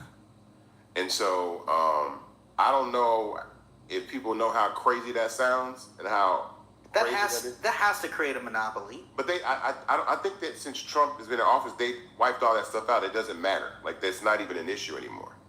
So let me read you again what Paramount is. Let me read you what everything is, and then who's going to own it. So Paramount Skydance already owns CBS, MTV, BET, Nickelodeon, Paramount Pictures, Pluto TV, and more. With Warner Brothers, they would also add HBO, CNN, DC Studios, the Discovery Channel, HGTV, TNT, Cartoon Network, and more. Plus, TikTok is the most powerful short-form video app in the country with a full data and algorithm control. And then Oracle already manages TikTok's data already. So that's why they were trying to acquire the company, because they already manage their data. So that's a huge issue, because now, and it's not quiet, but everybody knows that Larry is a Trump supporter.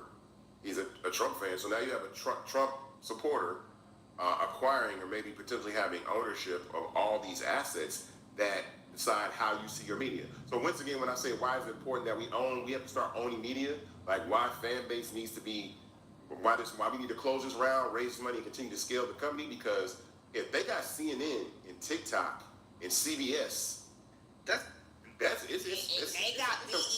they got BET. That's a You know what I'm saying? Like, you know what I'm saying? That's crazy. That's part of how we got here and to begin with is, did you know Warner Brothers Discovery is $38 billion in debt, which is crazy. How do you even get that far? You know what? But here's the problem. Well, here's the truth. Again, I think Hollywood has underestimated technology once again. Like the entertainment, every time the entertainment industry underestimates technology, you get your ass whooped. So when the music industry underestimated Steve Jobs and his little iPod, y'all got your ass whipped. When the music industry underestimated Napster and their MP3s, y'all got your ass whipped. When the entertainment industry underestimated YouTube and their little video sharing platform, now you getting your ass whooped, right? And when media sites and media organizations underestimated platforms like Instagram and Twitter and TikTok, you're getting your ass whooped. And that's the point. And so that is why all this is shifting towards infrastructure ownership of social media. All these things, again, listen, call me, remember I said this, all media is going to go through large social networks that are based in community. That is how we're consuming our content now. So don't think that your television is not going to come, your TV shows are not going to come through a fan base. That your news is not going to come through a fan base. That your podcast is not going to come through a fan base. That your music is not going to come through a fan base. And all of these things, because this is where community is. We're all connected 24 hours a day, 7 days a week. And then we can do different things with the media than just watch it. We can clip it. We can share it. We can talk about it. We can have chat rooms about it and audio rooms about it. We can post it and watch parties. We can have so many different forms of communication with the type of content we're using. So that's why this is serious, because that's why media, Warner Brothers, getting their ass whooped.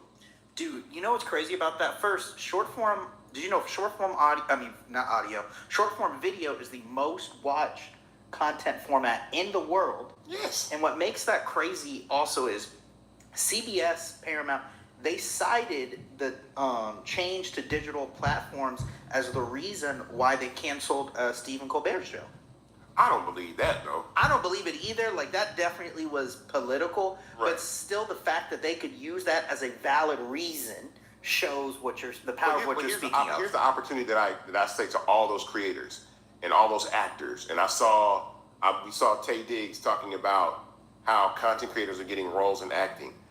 If you're not prepared, like AB said, like she's the writer, the director, the producer, the star, the editor. Like that's what you're dealing with. So I understand. I think the problem that Hollywood is having is these young kids, they ain't worried about craft services and a trailer and car service. And I understand that. When you're from old Hollywood, you love the craft services, you love all that. But these kids, like I'm that person. We all know that Andy in here creates his content. Andy be editing all this stuff, but I do my own edits. When y'all see these posts of me on social media and the captions and all that kind of stuff, a lot of that stuff is me. You know what I'm saying? I'm writing this stuff and creating that. So that's what you're dealing with. You're dealing with a new era. So what that means though is to the journalists, so to the Don Lemons and the Joy Reids, you have the ability to be bigger than CNN, than MSNBC. So when they let you go, they actually just gave you freedom to be global, not held down by what the network says you can and cannot say. That's the freedom that comes with media ownership, why it's important. Because I watched Don Lemon the other day. Don Lemon be cussing on his shit now. He having so much fun. He having fun. I love that for He Don. is unchained having now. so much The fun. lemon is loose. Okay? You know and what I'm I saying? love Like, it. yeah. Squeeze it, Don. The lemon is on the loose. He going crazy. But that's the freedom that they have, and it's an adjustment. But the one person I want to give the flowers to right now is Roland Martin. Ooh, okay. And all you guys, all you journalists that made fun of Roland for leaving major network media and going to YouTube and creating his own thing with the Black Star Network, and Roland Martin Unfiltered and made fun of him. Now look. Now look at y'all. Now y'all like, I'm trying to be like Roland. Yep. Roland owns his content. He owns his network. He owns his studio. He knows how to produce all his content. Roland Martin is the biggest supporter of Fanbase there is, right? Thank you, Roland Martin. This show airs on Roland Martin's YouTube channel. There's tons of other media platforms out there. You know what I'm saying? This show airs on Roland Martin's media channel. You know what happens when I post a piece of content? Guess what Roland does? He says, hey, send me that so I can do it as a collaboration. Period. He makes sure that this content is elevated. Yeah. We have to start doing that. Shout out to Claudia Jordan, who's been taking my content on collaboration. Shout out to D.L. Hughley, who's been taking my content on collaboration. Shout out to Jamal Bryant, who's been taking my content on collaboration, help elevating these stories. That's what working together looks like. We are free to elevate each other and build at scale, but again, infrastructure, the ownership of the platform and the media, that's the part that we're all missing. Because matter of fact, I saw Morgan DeBond say this. Morgan DeBond said this yesterday. She was saying if I was a Democratic strategist, I would pay the Amanda Seals and the Roland Martins and all these people, I would pay these creators the same way that the right or the Republicans are doing and do so. And my response to Morgan is that true, but they're also going to need infrastructure. We're going to need platforms. Elon bought X, right? Like I said, Ellison and them they're trying to buy TikTok. Trump has Truth Social. We need infrastructure. The voices matter, but they're also the infrastructure is what matters as well. So let me ask you a question. Well, let me ask you this. How do you feel about them owning all those properties? Potentially. That's scary. Yeah. You know what I'm saying? Because you already, as creators, and especially as a creator who is categorized in a more progressive space, right? We already go through the issue of like our content not getting pushed out during certain times and like, you know, getting shadow banned and things like that, or can't say certain stuff. So I think it makes it even scarier in a land where we're supposed to be free speech, right? It ain't free lately. Honey, it's expensive. Yeah. It's expensive. And the price you gotta pay, You might get arrested for free speech. honey, it might. You might get deported. Might. That was crazy. They said they deport. Yo, when they said that anybody that talks greasy about certain things, they're getting deported. That's crazy. Insane. And people losing their. We're not going to put any more. No, we're not gonna put any more spice on that. But I want to hit you with a question. Both of y'all, a question in return. You were speaking about the ownership and the visibility, right? I'm interested in, right, with this potential acquisition of TikTok, there's a reported algorithm update coming. How is, with knowing that this acquisition could potentially happen, what do you think that'll do to the content that's pushed and to viewers? So I've seen a couple articles about the quote unquote, it's called the M2 algorithm update. Apparently it was supposed to take place like Sunday night, Monday morning. But basically they're saying that the new algorithm for those on TikTok is going to scan all the content, and if it does not align, it has political content will be removed from the platform, but also this algorithm will go back and all the way through all of your content, and then they will give you strikes on your account. If you get more than 3 strikes, they'll delete your account. So it's kind of like the way to purge everybody that's talking about these things that are extremely important. Now this is something that I did not know, but I can't remember who's that. There's somebody that's over the algorithm at TikTok. I can't remember. I was gonna say though, but if you purge that type of content, you're also gonna purge those users. Well, I mean, but again, I don't think people are gonna be real happy with this new version of TikTok anyway. I mean, a lot of people haven't been happy with TikTok since the initial So shutdown. let me ask you this question though, because I'm a tech founder. I built a social media platform. Why do you think we stay on platforms that don't acknowledge us? Just as a content creator, but even also as Black people, when we really help elevate these platforms, why do you think we stay on these platforms where they don't honor us? I mean, are we looking at it from that lens, right? I think that like there's understanding. That's just like, why do we stay in this country and we know a lot of these people hate us? No, right?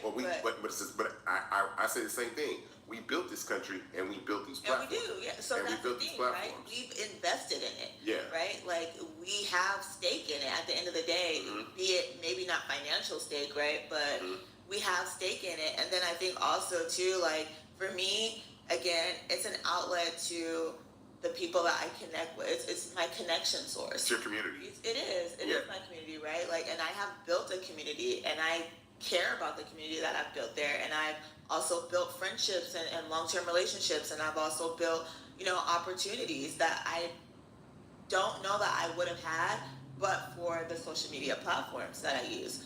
So I think sometimes, then you just gotta take the broccoli with the ice cream. You know what I mean? Like, it may not feel the best when we know that we're not getting treated equally and fairly, but that doesn't mean that we don't stop pushing for that. You know what I mean? Right. But then also, I find it hard for me to leave my community, because even when TikTok got shut down the first time, like, that was a sad moment, right? Like, I got my start on TikTok for real. Yeah. You know what I mean? So I have a very sentimental place for it. But also, like, just realizing the number of people who tell me regularly when I see them in public and things like that, like, I get my news from you. I wouldn't know anything about politics. I wasn't involved. I didn't care about politics before you. I love you. They could tell me my content bar for bar, right? Like, so it's more about those people, for me personally, than, like, the overall structure of, the tech company. At what point do creators make that change when the platform becomes an adversary as opposed to an ally? Because at first, when these platforms first came out, they were just tools for you to get your message across. But now, if they're weaponized against you, if you're getting strikes for talking about that, at what point does that become an issue? Because for me, in building fan base, the job is to always understand that we can make anything hot. I always say, if creators are hot as they think they are, if we say we the shit, then prove it. Yeah. Pull your ass up. I always say, if we hot, we can make anything hot.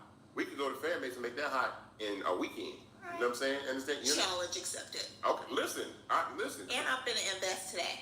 Boom. Before I leave. Stop playing with me. Before I leave. But again, I think I really do believe that if if Black community says we're as hot as we say that we are, and we can make anything hot. But at what point does Facebook become the evil empire? You know what I mean? Like you know what I'm saying? Yeah. So on the one hand, right, like, I think there's a lot to unpack there, right? Mm-hmm. Especially as for myself, like, my full-time job is content creation. Mm-hmm. So, for example, like, if an organization is asking me, I need a TikTok video or I need an Instagram video, right? I'm gonna pay you this much money. Yeah. This is the topic, right? Like, that's how I feed my baby. Absolutely. You know what I mean? So I'm gonna do it. I'm gonna be over there. Well, but think about X though. Yeah. Right? So when X got dirty and ugly, and people was making money over there too, people did, because they was like, yeah, this ain't the place for me. Yeah, it's unrecognizable now. Right? But those same brands that probably were paying people on Twitter, right? Paying creators to post on Twitter, they not gonna make no money over there no more. They gonna have to shift to whatever the new infrastructure is. So I think it's like so that's why I say, like, it's a lot to unpack. But I think it's like understanding my value as a creator and being like, I'm not gonna be over there. But then also recognizing that, like, I'm trying to feed my baby. That's how I pay my student loans off. I want to give an alternate answer and hear your thoughts on it. I think it's also for Black creators, it's about finding validation in the things that we do not create. We value, you say it all the time, we value things that were not necessarily created for us or by us. Well, that's what I call the velvet rope strategy. So it's like, I mean, this is real story. This is what I understand about us. It's true story. White nightclub. On a white night, there is no cover charge, right? The dance floor is open, right? The drinks are cheaper. On a black night, there is no dance floor. There's sections. It's a line. You got to pay $100 to park, and the drinks are 3 times as much, and we still pay for it. Same furniture, same couch, same pleather ass couch that people stand on. But this time you put a velvet rope in front of it, and you paying $4,000 for a section. Are you? I've never paid for a section. I have never paid for a section and never will, because I'm not going to pay money for the same furniture that somebody else get to sit on for free. I'm sorry for those of you that pay for sections. Are you hiding your head? You don't pay for a section. Come on, AB. You don't pay for a section. I didn't been in the section at 3. Oh, that's fine. 4 or 5. You can be in the section. Being in the section is one. No, hold on. Being in the section. Being in the section is one thing, but paying for the section is a whole nother animal. That's a whole nother beast. You done bought a section or 2. You don't pay for the 3. You don't pay for the $400 Hennessy that's $50 at the corner store. Is you pocket watching? No, I'm He's just. a trainer. I'm not playing. Taylor. No, I'm just saying that black culture, like, we have all this money, That's true. and we want to show people that we have money, and we're willing to spend money with people that don't value us just to show other people that we have money. You know what I'm saying? Which is why I said we have to start redirecting our energy into infrastructure that we own. So I want to find a black EV maker, right? And we can buy those cars. I want there to be a black owned airline. If people don't trust black pilots, see, that would be me. Like, that's why I say I couldn't be a multi-billionaire. Somebody would have said that to me, and I would have started a black airline. I would have got Spirit Airlines the next day. Like, okay, it's Soul Plane now. That's what we own Soul Plane. Period. You know what I'm saying? We own Atlanta Air. Period. There was actually an airline called Atlanta Air. Did you know that? I did not know that. The only Google it. The only black-owned airline that ever existed was called Atlanta Air, right here out of Atlanta, Georgia. Bet y'all didn't know that. Again, Atlanta I'm saying anything that you can do in New York and LA, black people can do the same thing. It's called Air Atlanta. Air Atlanta, okay, it's Air Atlanta, right? It was in the '80s, and something happened where they didn't get the funding that they needed, but they were trying to do it. But yeah, Atlanta, there was a black-owned airline. We gangster for that. If you read about it, Noah, tell us about Atlanta Air, because I know this is gonna be a segment when you figure it out. Okay, so this is the opening to the article that was done by the Atlanta History Center. Air Atlanta was an anomaly in the airline industry. It was a low-cost carrier that ferried passengers in its distinctive gray, blue, and burgundy Boeing 727s to major destinations such as Miami, Tampa, Orlando, and Washington, D.C. on time and in style. Air Atlanta's jets sported roomy seats, plenty of legroom, fresh food on fine china, prize-winning wines, and gourmet meals. It was also a national black-owned airline at a time when there were less than 32,000 black-owned businesses in the country. Bruh, I'm telling y'all, this is a 3,200,000. I mean 3,200. Yeah, you're right. I was right the first time. Yeah, Yeah, you're right. wait a minute. But yo, that's crazy. The power, like, shout out to Atlanta Air. Okay. Was it Air Atlanta or Atlanta Air? Air Atlanta. Air Atlanta. The logo was dope too, like an A. It was like burgundy and stuff. It was fly. It was powerful. Oh no, this is fly, Andy. You gotta include this in the edit, just the pictures of this. The pictures of Air Atlanta. All right. Well, before we go, I wanna definitely mention thank you for coming today. Thank you for having me. I'm fresh off the airplane too, y'all. Yeah. I ain't had no sleep. I know. I told her I was like, From take a LA. nap. From LA, I was like, take a nap before you come. But thank you for pulling up, because I'm a fan. I wanted you here. I'm glad you came by. For those of y'all, tell everybody where they can find you, especially on Fanbase. Yes. So, all of my social media handles are I am legally hyped. So, I'm on YouTube, TikTok, Instagram, Fanbase. There you go. How do I be I'm over here. there? I'm here. When you said that, that's how you feed your family. The one thing that I want to, the quiet part out loud, is that subscriptions are the future. Even the brand deals, that is not a way for you to guarantee your income. That's true. Right? Month over month recurring revenue is the path that every creator on social media should be taking. What I do see with a lot of people that create content is they're getting on Substack. Yeah. They're writing on Substack. Or for people that create video content, social media, that needs to be the thing. And so I'm telling you, like, that's why I say it seems scary to charge people, but you can also be free. Like I say, Fanbase is free to download, free to use. But you can also create conversations that people want to support because you have a fan base. You have a fan base that wants to see you win, that wants to see your baby eat well, that wants to see you continue to grow as a creator. And that's the importance of understanding like the power of subscriptions and tipping and all that kind of stuff. So I'm glad to have you. And thanks for coming this week. For everybody else, again, you can go to startengine.com/fanbase to invest. So that was that. We are getting ready to go to Tech Talk with our CTO, Ramira, for Town Hall. Let's go over. Okay, let's see. Ooh.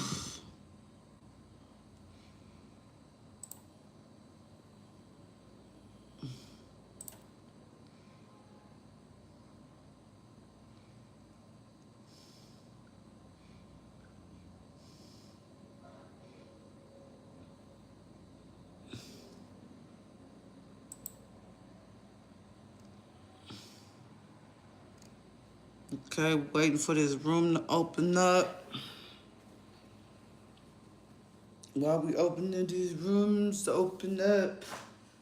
Yeah, so, this, we gotta do better, and it's coming to a point to where we're not really listening. We're not listening to the people. We're not listening. I'm speaking, and people is not actually listening. I got 4 likes, but 4 million likes. And that goes to show you, your voice is not being heard. Your voice is not being valued.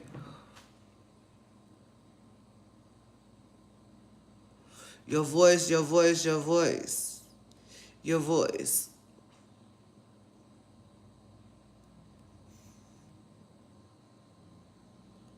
So,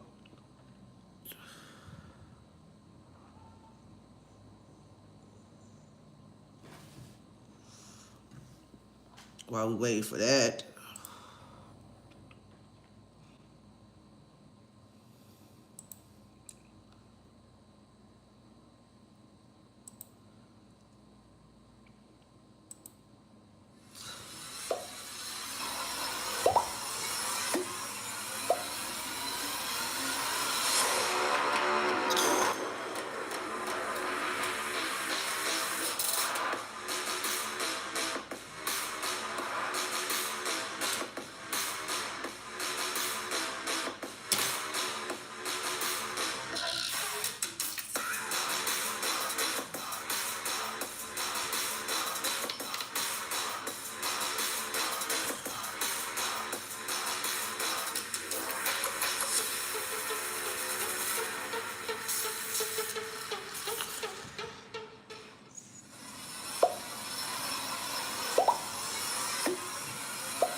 TikTok is going to be banned January 19th, 2025, and users are going crazy.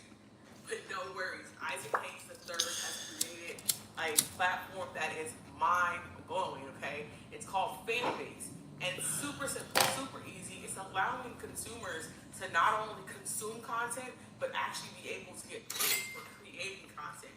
See, in the past, your Facebook, your TikTok, your Snapchats, all those things, we put in a lot of work to build these platforms up, and we weren't able to really see the output when it came to the income. So what Isaac Hayes III has done, he has now created a platform where we can get paid for our fan base. They're calling it the TikTok killer. I'm excited. I created my fan base account, and the first thing that I noticed was that I was able to import all of my information from Instagram or TikTok. So all you do is put a code in your bio, the 2 applications talk to each other, and it imports over 2,000 videos from your previous platform. So you don't have to worry about starting from scratch. That was my biggest fear was, hey, I'm gonna have to go to this platform, I'm gonna have to start from scratch. That is something I just did not want to do. But enough of me talking about it, let's go ahead and jump into the platform. The website is going to be www.fanbase.app, And right here on the front page it says "Be You Without Limits," right? Fanbase is a free next generation social media app that allows any user to earn money from day one, okay? So I know a lot of people, you have to go out first, build it, and then you can start earning. Here you can start earning on day one. It's available on the Apple Store or the Google Play Store. Either way is fine. You're able to monetize your content on Fanbase, right? So you're able to do that long form or short form. You can do audio. Remember Clubhouse, we were doing audio conversations? You can do that same thing here. Create exclusive content and earn money. So you can create your subscriptions, you can create that fan base, you can go ahead and build that community the way that you want to. Okay, get paid for any content, right? So it doesn't matter if it's short or long, or if it's subscription based, you're gonna get paid for everything. And you can earn and view your earnings in real time. No waiting, no big delays, you can see it in real time, okay? Boost your subscriptions. Subscriptions have become one of the bigger things going into like 2022, 2023, where people are now creating subscription-based content, offering exclusives in your close friends or things like that. I know YouTube even has a subscription thing now. So understand that subscriptions are now a thing, and if you're not doing it and you want to grow online, I suggest that you get into the subscription-based platform, something like this, right? So what is love? It's not just a feeling, right? Love on Fanbase has a real-world value of half a penny. Users can use love as a way to express their appreciation for content creators and their remarkable work. So what this looks like is you can buy packs. You can buy a pack of hearts, and let's say you go to your favorite content creator and you want to put some hearts down. You can put 10 hearts, 20 hearts, 30 hearts that you have pre-purchased to be able to show love, all right? Create without limits, right?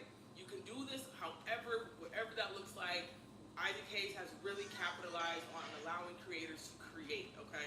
Interact in real time. You can go live. Fanbase puts you in the heart of action. Your creativity comes to life. So you can go live. It allows you to go live. You can see everything that's happening in real time. You're able to see the hearts. You're able to see people sharing with you or buying things from you. You can go exclusive, public, or private, or you can host what's like called a campfire. So maybe something smaller. Okay, it's perfect at home for creators. Okay, what this means is this is a creator's playground. This is exactly what you've been thinking about, wanting, the stuff that we said before. They are doing it right now with Fanbase, guys. So you can see it right here. It's a great app. I love it. I would say go check it out right now. Go ahead and do it for free. You have nothing to lose. And like I told you guys before, you can go ahead and import your whole Instagram or your whole TikTok up to 2,000 posts. So you're not coming in completely brand new. Look, guys, the link to my Fanbase is going to be in the description below. Go ahead and follow me. I'll follow back, and I'll see you guys in the next video.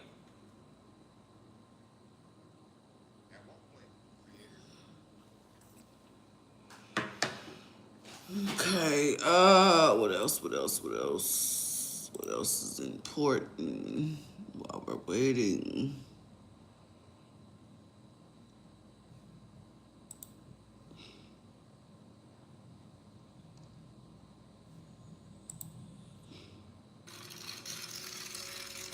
Bravery is not the absence of fear, but the ability to overcome it. We stand for those who defy suppression, who speak out, and those who walk the road less traveled. Everyone deserves to be seen and their voices to be heard. We're sparking a movement, growing a community of creators united by the desire for freedom, choice, equity, and ownership. At Fanbase, it's all for one and one for all. We support each other to guide, promote, and uplift you in a place where you can unapologetically be yourself. A place where your voice, ideas, and creativity are not just welcomed, but celebrated. We are Black-founded, minority-funded, and supported by a diverse, inclusive, powerful community that believes in the strength of authenticity and individual choice. Regardless of success or background, we welcome you. The marginalized, the underappreciated, the successful, the superstar. We're for all who seek a space to express themselves freely, where they are rewarded for being their authentic, true self. We transcend labels because only we have the right to define ourselves. We are built for the brave, the culture, the creators, and for the future where everyone has the power to shape their own destiny. Where all are empowered, voices are amplified, and freedom is embraced. For the first time, you have a chance to own the platform you helped make popular. It's a revolution. A movement in how we connect, create, and share. Everyone is a creator, and everyone has a fan base. Here, you can be you without limits.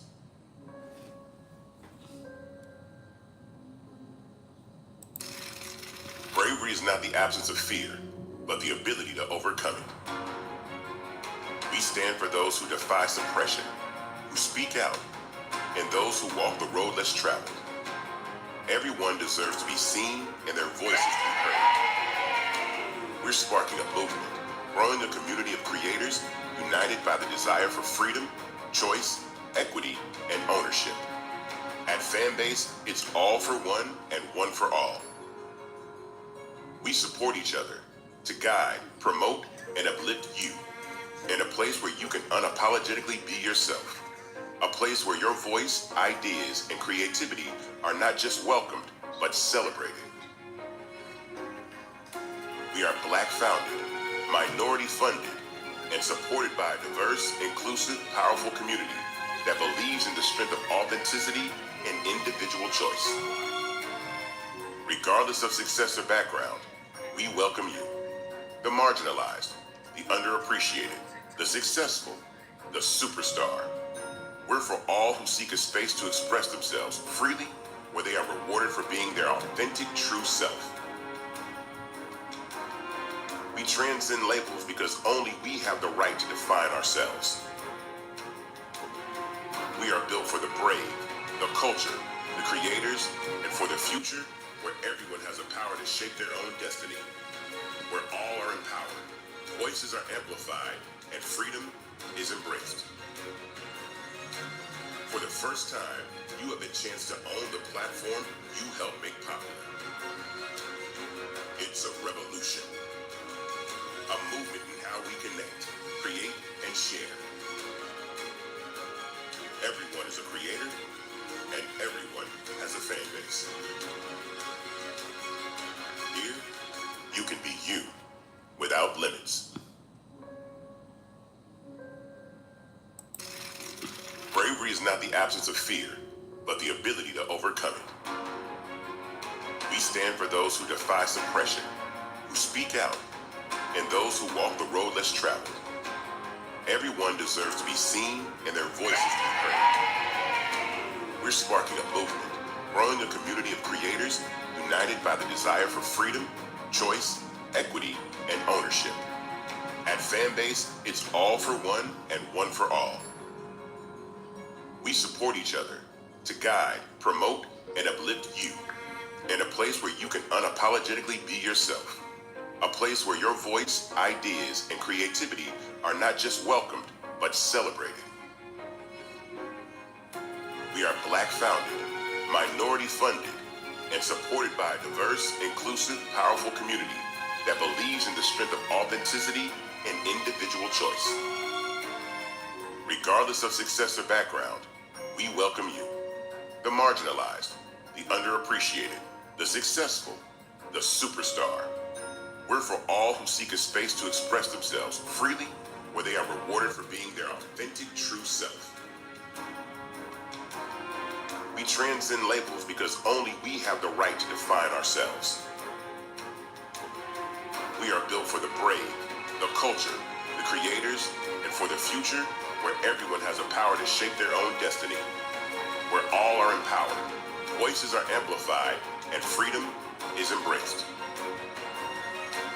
For the first time, you have a chance to own the platform you helped make popular. It's a revolution. A movement in how we connect, create, and share. Everyone is a creator, and everyone has a fan base. Here, you can be you without limits. Bravery is not the absence of fear, but the ability to overcome it. We stand for those who defy suppression, who speak out, and those who walk the road less traveled. Everyone deserves to be seen and their voices to be heard. We're sparking a movement, growing a community of creators united by the desire for freedom, choice, equity, and ownership. At Fanbase, it's all for one and one for all. We support each other to guide, promote, and uplift you in a place where you can unapologetically be yourself. A place where your voice, ideas, and creativity are not just welcomed, but celebrated. We are Black-founded, minority-funded, and supported by a diverse, inclusive, powerful community that believes in the strength of authenticity and individual choice. Regardless of success or background, we welcome you, the marginalized, the underappreciated, the successful, the superstar. We're for all who seek a space to express themselves freely, where they are rewarded for being their authentic, true self. We transcend labels because only we have the right to define ourselves. We are built for the brave, the culture, the creators, and for the future where everyone has a power to shape their own destiny, where all are empowered, voices are amplified, and freedom is embraced. For the first time, you have a chance to own the platform you helped make popular. It's a revolution, a movement in how we connect, create, and share. Everyone is a creator, and everyone has a fan base.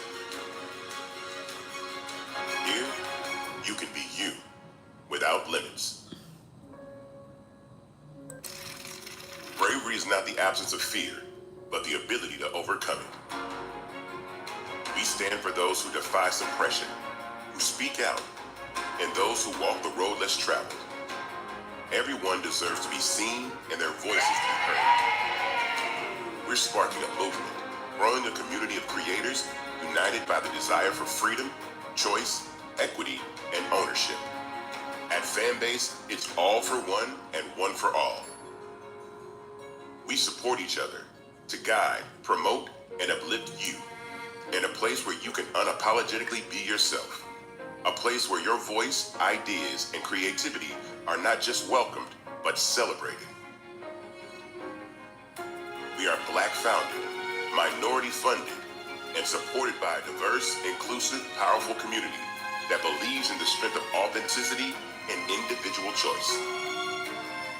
Regardless of success or background, we welcome you, the marginalized, the underappreciated, the successful, the superstar.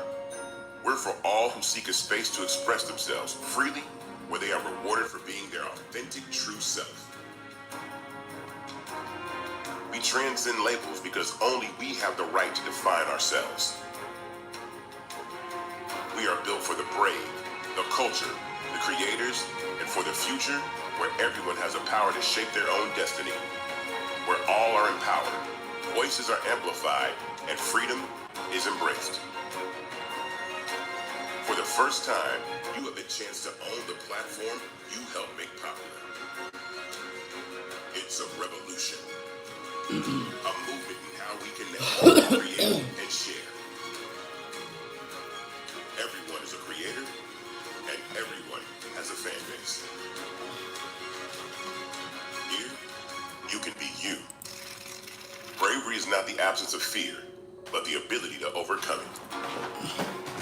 We stand for those who defy suppression, who speak out, and those who walk the road less traveled. Everyone deserves to be seen and their voices to be heard. We're sparking a movement, growing a community of creators united by the desire for freedom, choice, equity, and ownership. At Fanbase, it's all for one and one for all. We support each other to guide, promote, and uplift you in a place where you can unapologetically be yourself. A place where your voice, ideas, and creativity are not just welcomed, but celebrated. We are Black-founded, minority-funded, and supported by a diverse, inclusive, powerful community that believes in the strength of authenticity and individual choice. Regardless of success or background, we welcome you. The marginalized, the underappreciated, the successful, the superstar. We're for all who seek a space to express themselves freely, where they are rewarded for being their authentic, true self. We transcend labels because only we have the right to define ourselves. We are built for the brave, the culture, the creators, and for the future, where everyone has the power to shape their own destiny. Where all are empowered, voices are amplified, and freedom is embraced. For the first time, you have the chance to own the platform you helped make popular. It's a revolution. A movement in how we connect, create, and share. Everyone is a creator, and everyone has a fan base. Here, you can be you, without limits.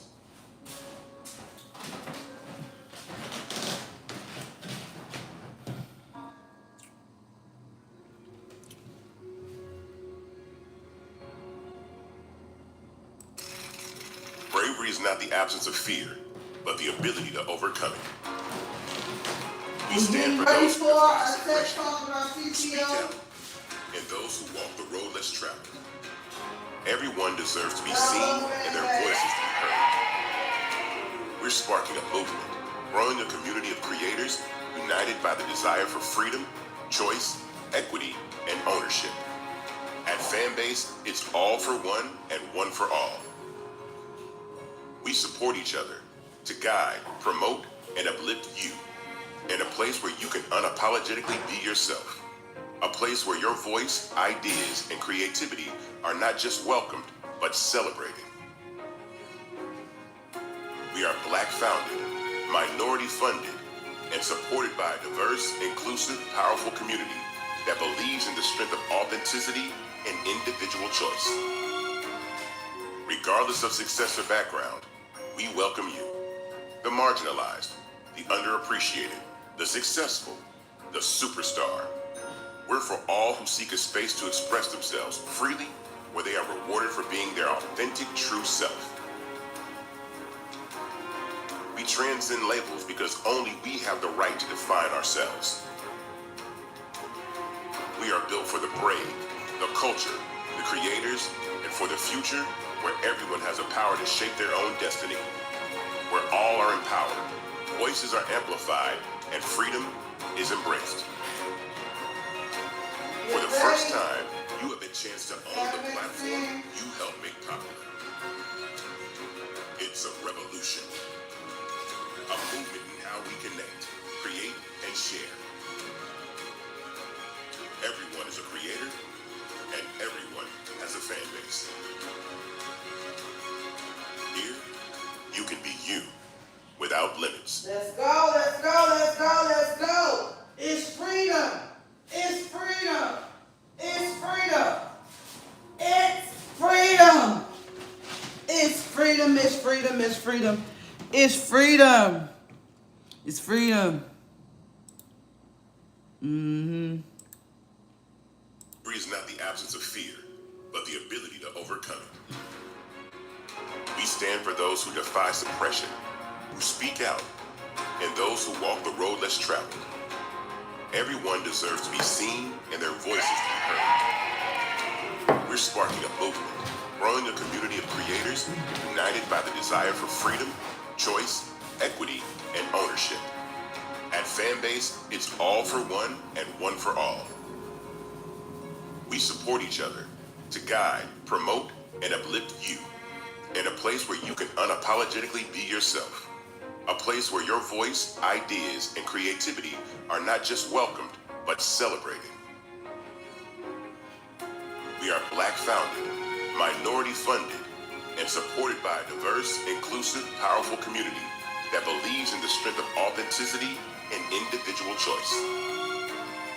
Regardless of success or background, we welcome you. The marginalized, the underappreciated, the successful, the superstar. We're for all who seek a space to express themselves freely, where they are rewarded for being their authentic, true self. transcend labels because only we have the right to define ourselves. We are built for the brave, the culture, the creators, and for the future where everyone has the power to shape their own destiny. Where all are empowered, voices are amplified, and freedom is embraced. For the first time, you have a chance to own the platform you helped make popular. It's a revolution. A movement in how we connect, create, and share. Everyone is a creator, and everyone has a fan base. Here, Everybody you has a can fan be base. Let's go. without Let's limits. get it. Let's go. Let's get it. Let's go. Let's get it. Let's go. Let's get it. Let's go. Let's get it. You sick and tired, sick and tired, sick and tired, sick and tired. It's sick and tired, it's sick and tired, it's sick and tired. Talk about ain't nowhere to go. It's somewhere to go.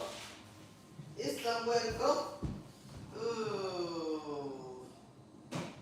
Oh my God.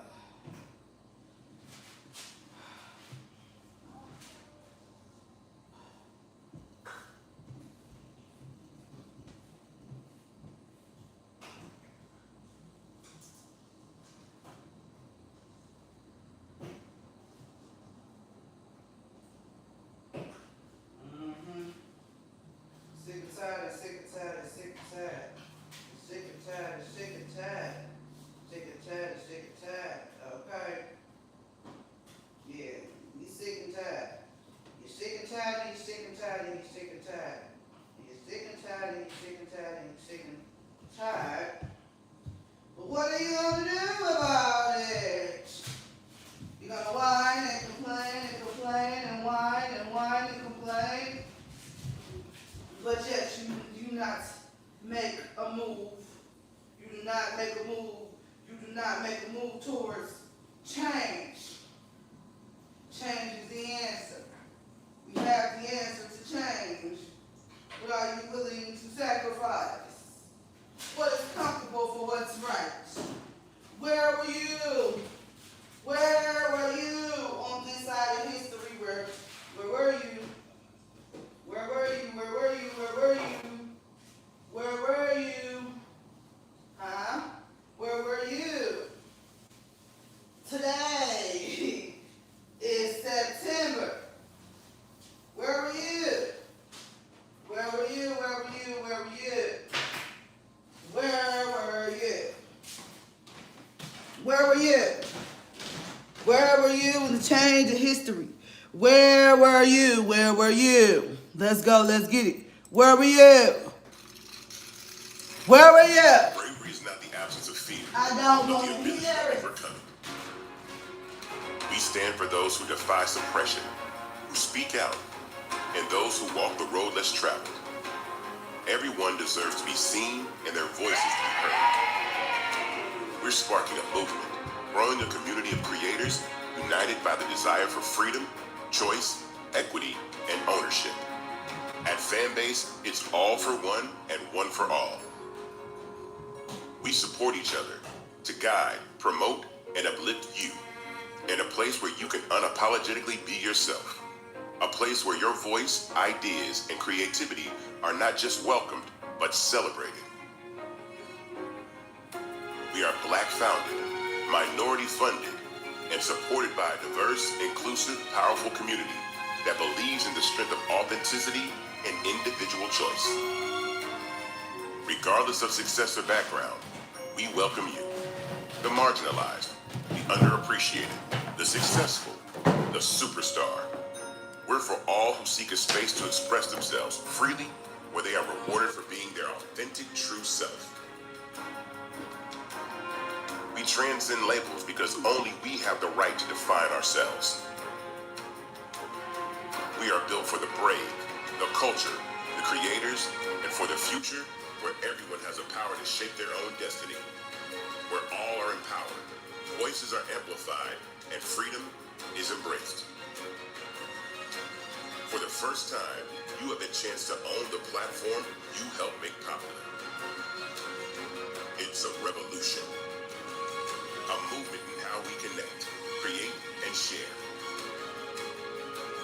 Everyone is a creator, and everyone has a fan base. Here, you can be you, without limits.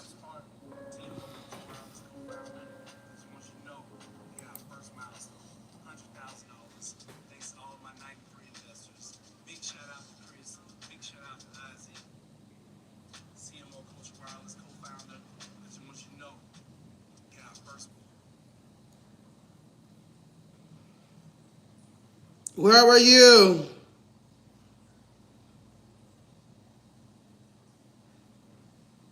Where were you? Where were you in this part of history? If you're new, welcome. If you're returning, this is What Do You Love About Fan Base, and what do I love about fan base? I get to be me without limits. I get to be me without limits. I get to create. I get to speak my voice. I am a fan base investor, fan base ambassador. Yeah.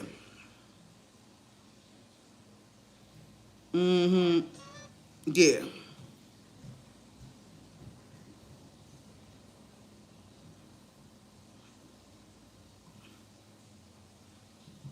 Mm-hmm. Mm-hmm. Mm-hmm. Mm-hmm. Yes.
What is going on?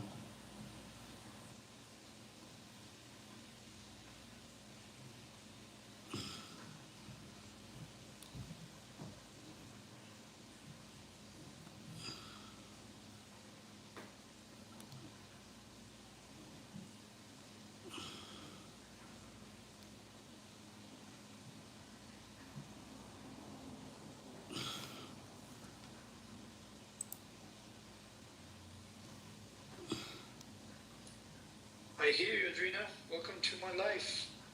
Busy with work. Make sure you find time for yourself and those loved ones around you. That's super important, you know?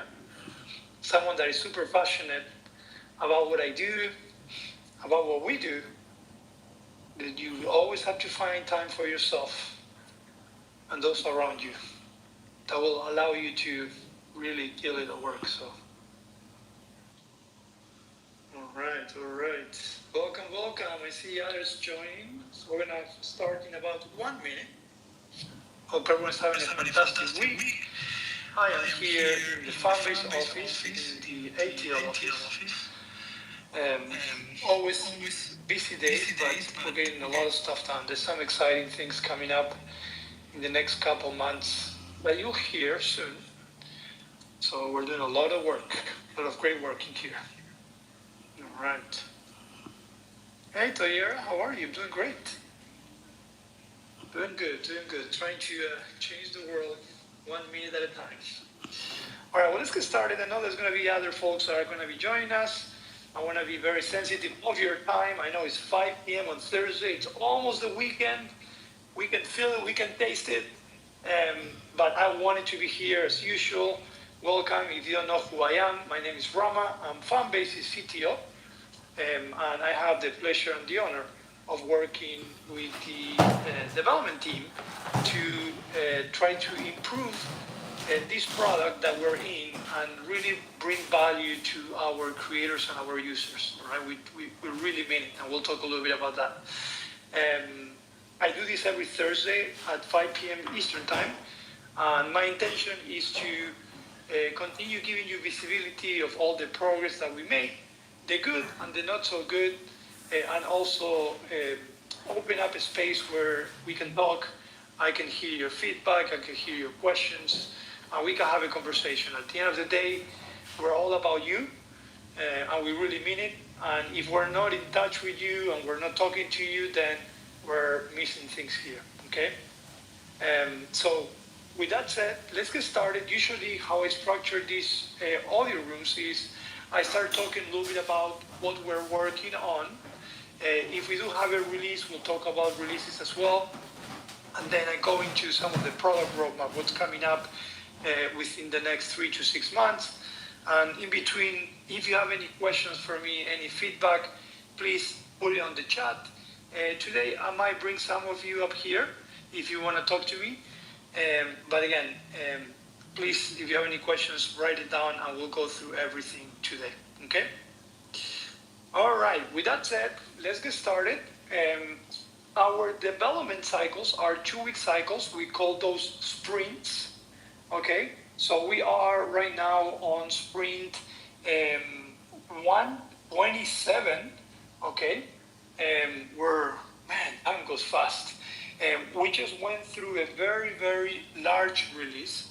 And as expected, when you have large releases and you have a lot of things going on together, usually what you want to do is you want to take the time to iron out things, to look at data, understand what's working and what is not working.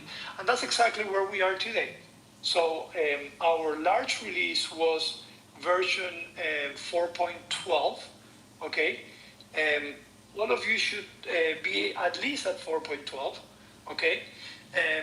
Now have in mind that we're still doing some A/B testing in some of the functionality. So if you are seeing that some of you might have a new search and some of you might not, is because we're looking at data, we're testing things, we're experimenting. The most successful companies are the ones that can experiment and test the quickest and the best. So we're trying to get there.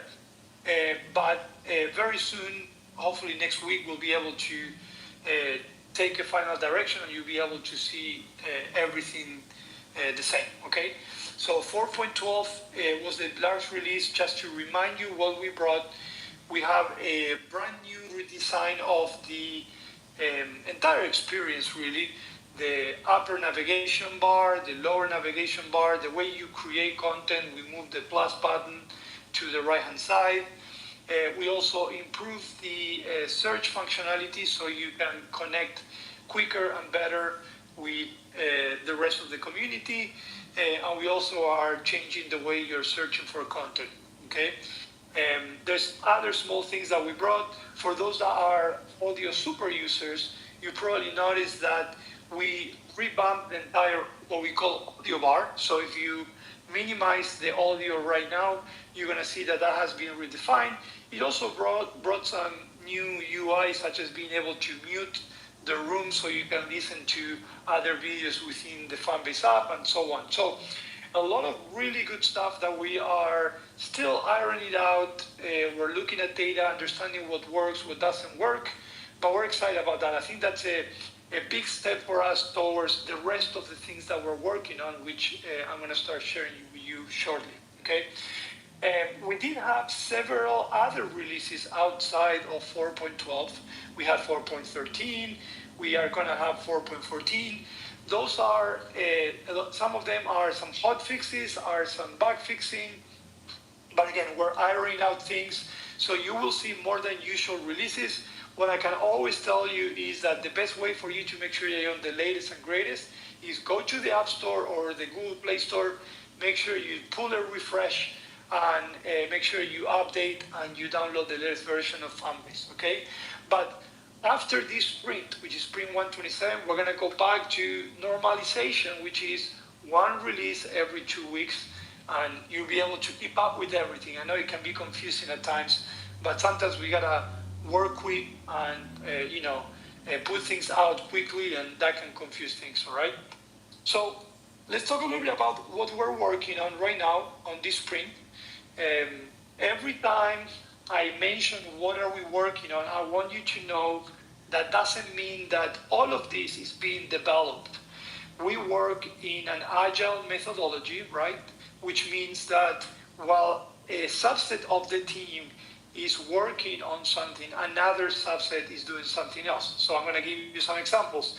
We have our product team that they are refining what's coming up down in the development pipeline. Refining means defining the business requirements, making sure that all the technical details are there.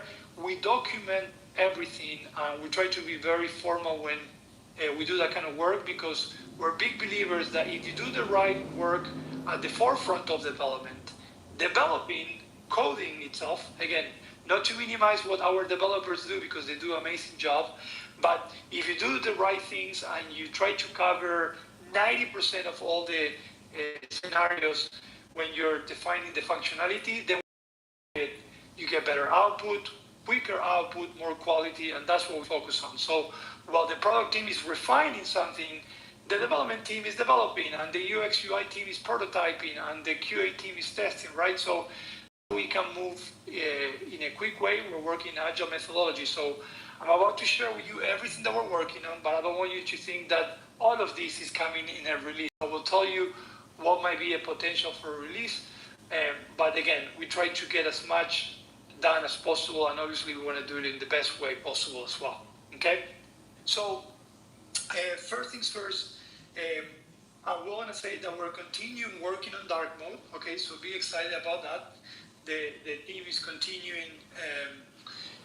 That has been fully refined, and the idea is to continue tackling dark mode as we tackle everything else. Okay.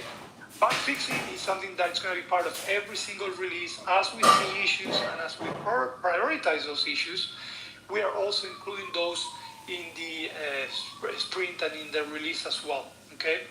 The other thing that we're continuing to doing is to building automation within the product itself. So the more automation coverage we have, the better quality of our releases, and that's something that we're going to continue doing throughout the rest of the year as well. We are working heavily on what we call the content creation simplification. If you remember, those that have been coming to my audio room since the beginning of the year, I mentioned that there were 3 large simplification and improvement efforts that we were working on. One of them was the search improvement, which we just launched. The other one was the navigation improvement, which we just launched. And now we're working on the content creation simplification improvement. Okay? Why is that important? Is because we want you, number one, we believe in Fanbase that everyone is a creator.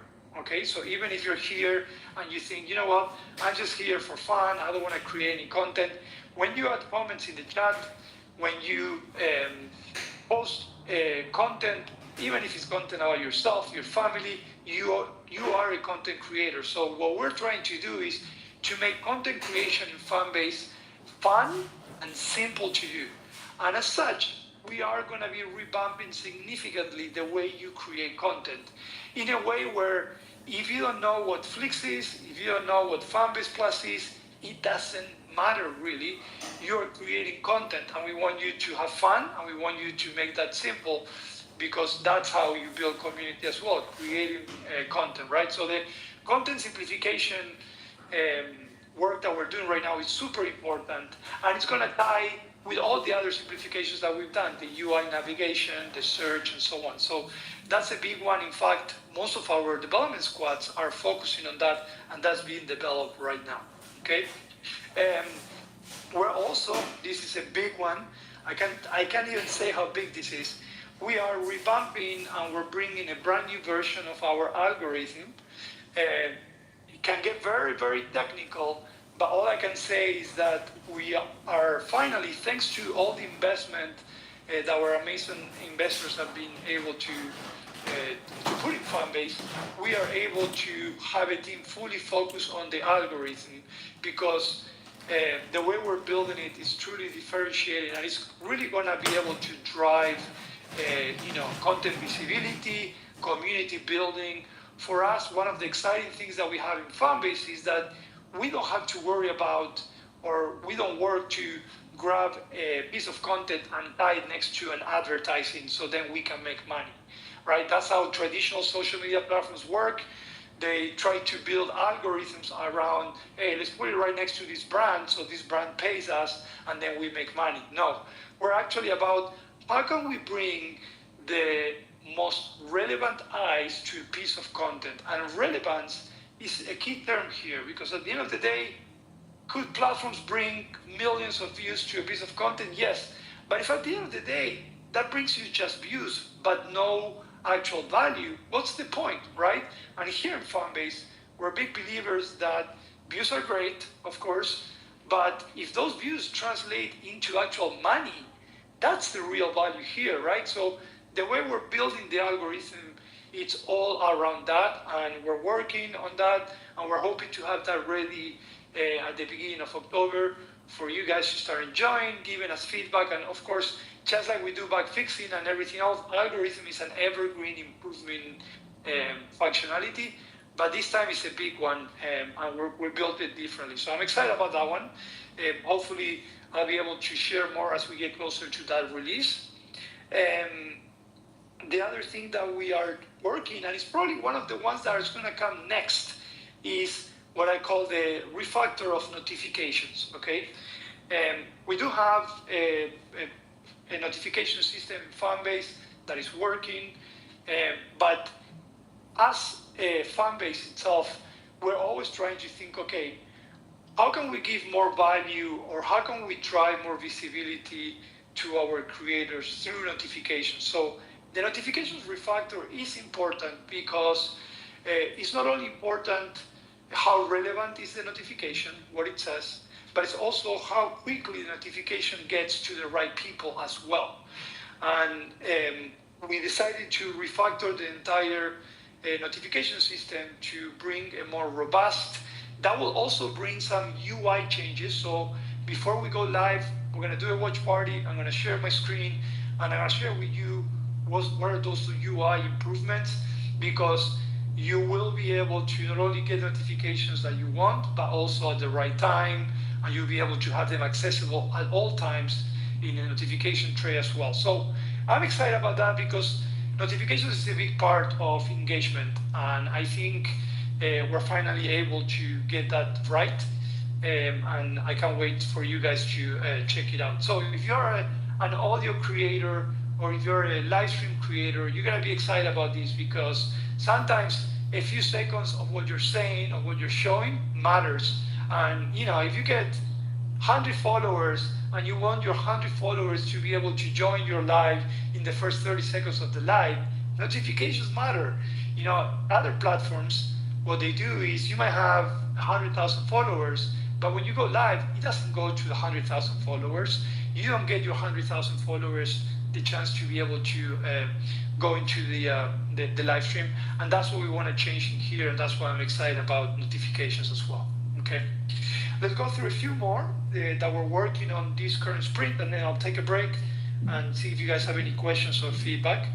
The other thing, if you are, actually this is really across the entire, if you're a user or if you're an investor, what we're doing every sprint is we're always trying to see how we can improve our infrastructure.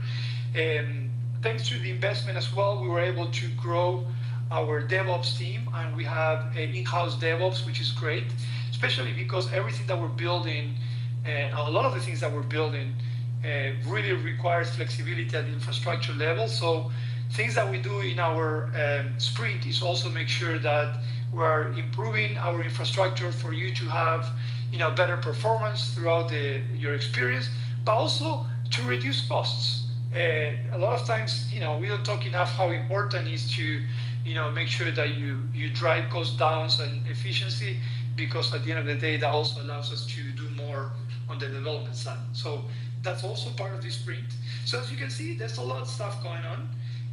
As we progress, these things will change. But if I would want to highlight one thing that is coming very soon to your hands is the notifications is something that is coming, and then the algorithm is probably coming right after that as well.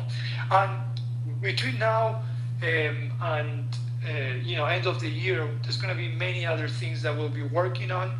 But I'm going to take a pause because I want to talk about what's coming afterwards. With that said, if you have any questions, if you just joined, welcome. If you have any questions, please put them in the on the chat, and then I might bring some of you up if you have any questions. Okay. Someone said, we're getting Fanbase end of the year gift surprises, Rama? Yes, you are. We're preparing a lot of really good stuff. You know how it is. We get towards the end of the year, we always have surprises. For us, we're already looking into 2027, 2026, 2027. And, there's a lot of stuff that is coming towards the end of the year that I'm going to share with you guys, for sure. Let's see.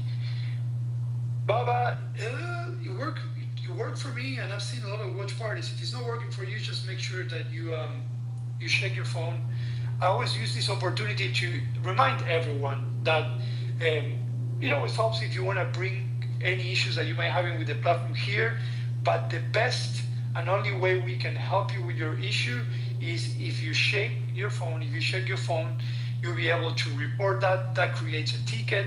Tech support is able to escalate that, and it gets formalized. And we also get a lot of anonymous technical data, so we don't have to keep asking you, hey, what were you doing when you did this? What kind of phone were you using? What is your app version? And all those questions that sometimes, gets you frustrated and says, you know what, I don't want to do this anymore.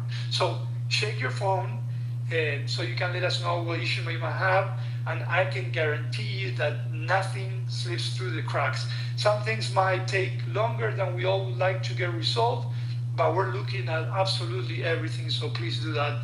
That's the best way you can help us, and you can help you as well. Okay? All right, let's see.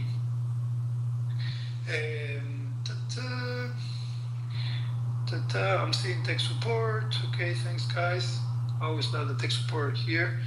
Someone says, I love the new update. Looks amazing. I'm glad. There's always better ways of doing things as well. Definitely loving the new updates. Rama, the plus isn't there when I'm in my actual page. Can't post unless I'm on the TL. Because that's strange. I'm not sure if I understood that, but the plus button should be on the creation at all times, especially on the main feed. All right, let's see what else we have here. Welcome new users, for sure. I love you guys. Some of you guys been, kind of quiet lately. I'm starting to see, names I haven't seen in a while. What's going on, guys? All right, let's see what else. I logged in. Some of you got your bonus labs. Yeah, we're still. I know that there's still the lab streak going on out there. So you'll get rewarded for taking actions. And I've seen that. Let's see. Rama, PayPal is limited to only Americans. Upgrade more payouts methods just like Meta. All right, Charles, that's a good point. I want to talk a little bit about that. And then I'll go to some of the other questions that you had before that. So the way it works here in Fanbase is we pay on the first of every subsequent month. So minimum to get paid is $5. So let's say that you make $100 this month, you're gonna be paid on October 1st. To be able to get paid, you do have to have your payment profile completed, just like you would do for, Lyft, Uber, and so on. If you go to your profile settings, you will be able to complete your payment profile there. Now, if you are in the US, we do have a system where you can connect your bank account, your debit card in there, and you can even use it as a business. So you can put your EIN instead of putting your social. Now, a lot of times people ask, why do I need to provide my social? So when you do get paid, you are actually getting paid like you were getting paid as a contractor, right? And as such, you are required to eventually, have to share that with the, for tax purposes. So we don't keep any of that information in Fanbase. We use that with industry, one of the best in the industry, third-party processor, right? But you do need to put that. Now, if you're outside the US, if you are in UK and Australia, you can also put your bank account, right? And we can pay you through there. We ask you for more information. We ask you for passport information, and that's again because of the third-party processor requires that, and all that information stays there. Now, in any other region that is not the US, UK, or Australia, we do have PayPal. Now, we understand that PayPal is limited in certain regions, which you would think in 2025 that wouldn't be the case, but it is the case, and we understand and we recognize.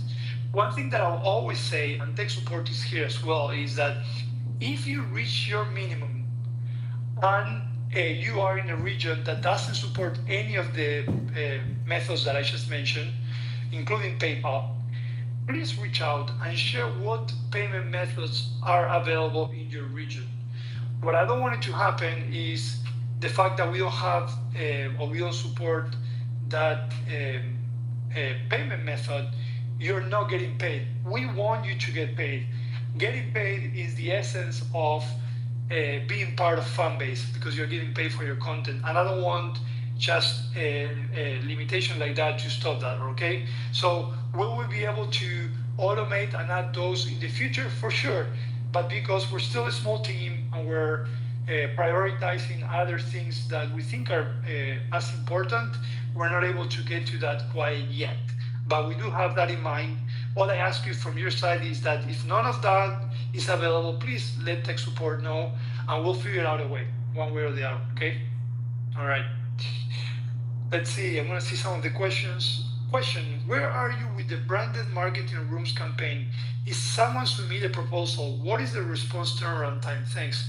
Hey, Damarie, so we are actually, what you're talking about is what we call the branded audio rooms, right? And I mentioned probably about a month ago that we're starting to pilot branded audio rooms. Branded audio rooms is a way for you as an audio creator, if you have a brand or an organization that is willing to pay you to have a branded audio room. We grab their brand, we put it in the background, we have some call to actions as well, and we can help you make money through a brand partnership, and we're piloting that. So if you are one of those creators that might have an opportunity like that, you can email us at marketing@fanbase.app. Now, because we're still a small team, we are not able to do 10 pilots at the same time, because we're actually helping you with the creative as well. So depending when you submit it and where you're in the queue, it it might take a little bit of time, but I'll follow up with the marketing team, make sure that I know that there's 2 or 3 that are already ready to get started, and we're excited about that. But if you submitted yours, at least you should get an ETA on that. But things are busy, and again, we're a small team, so we appreciate your patience as we do that. Okay. All right. Let's see what else we have.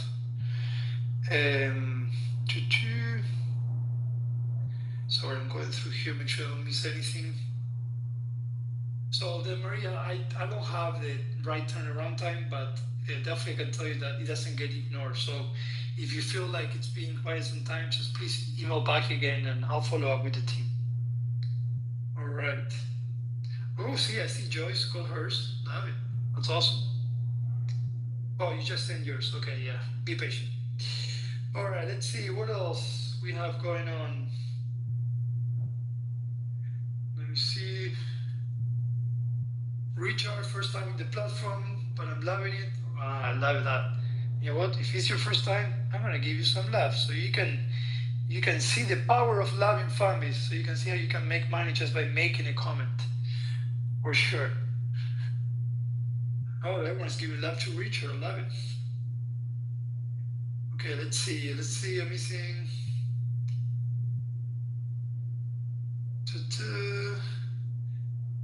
All right, I'm seeing some. Are you going to warn us when we put content that may be in violation of your policies?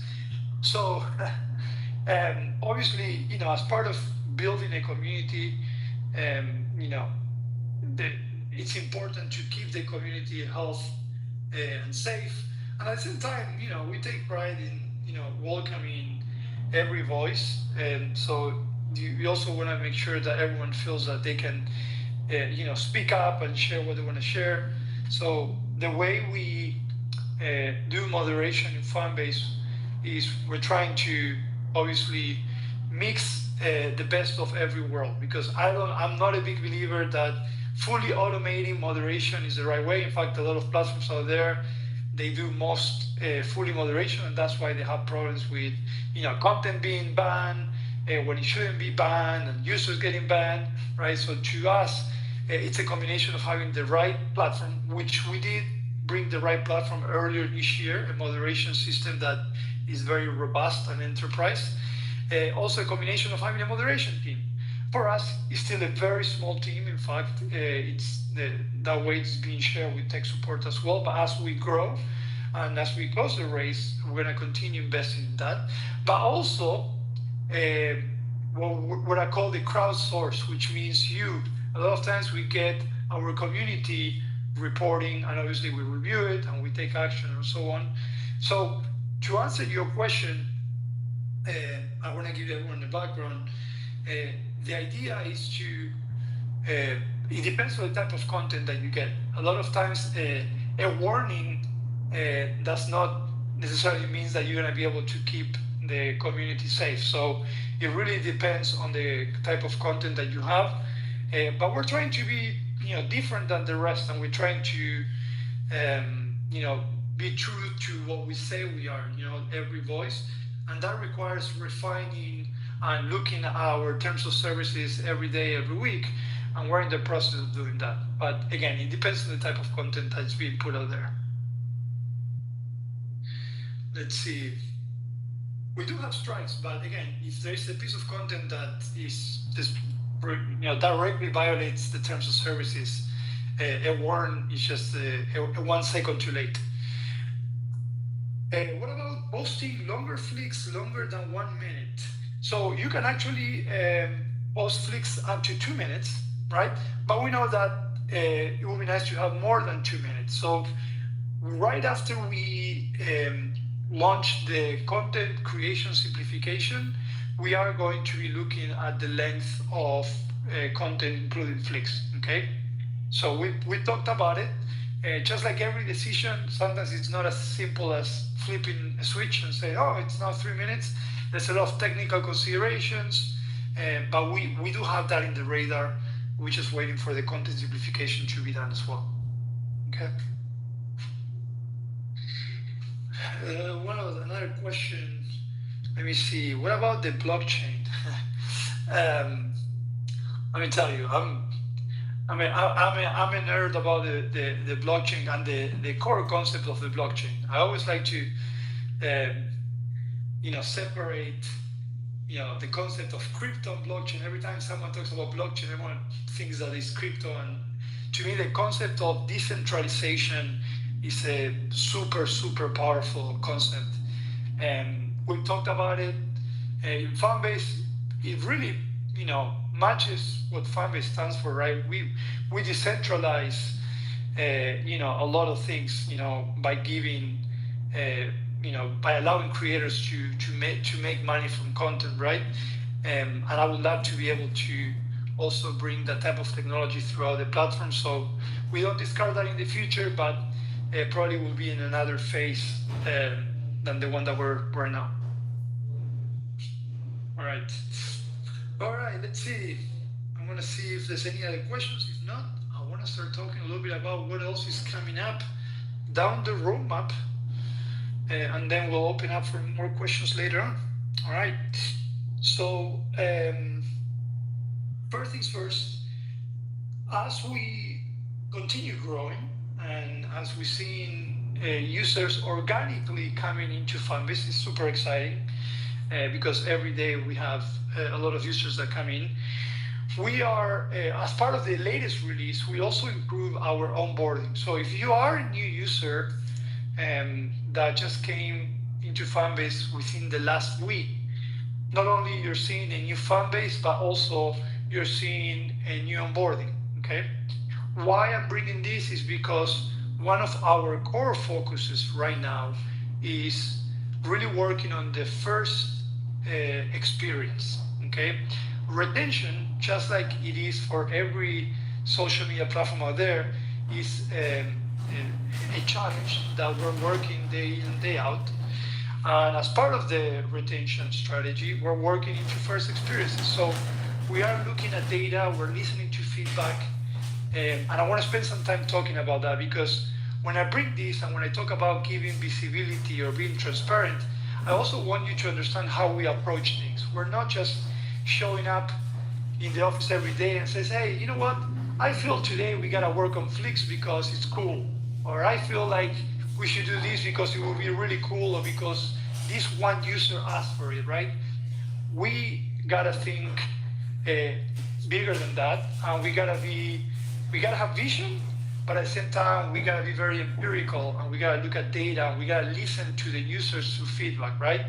So what we've done is we started centralizing all the different feedback sources that we have. Every time you open a ticket, not only we listen and we try to fix any issues that you might have, but we listen, how do you feel about the platform? Every time someone comes and for some reason they don't like the platform and they uninstall it, we follow up and we try to find out why did they uninstall it. And with that data, we also centralize it and we try to make sense out of that. Every time there is a review, a good one, a bad one, an average one, we try to understand what they liked, what they didn't like. And with all that information, we try to make sense of when someone comes into Fanbase, do they find value in Fanbase? And if they don't, why are they not finding that value?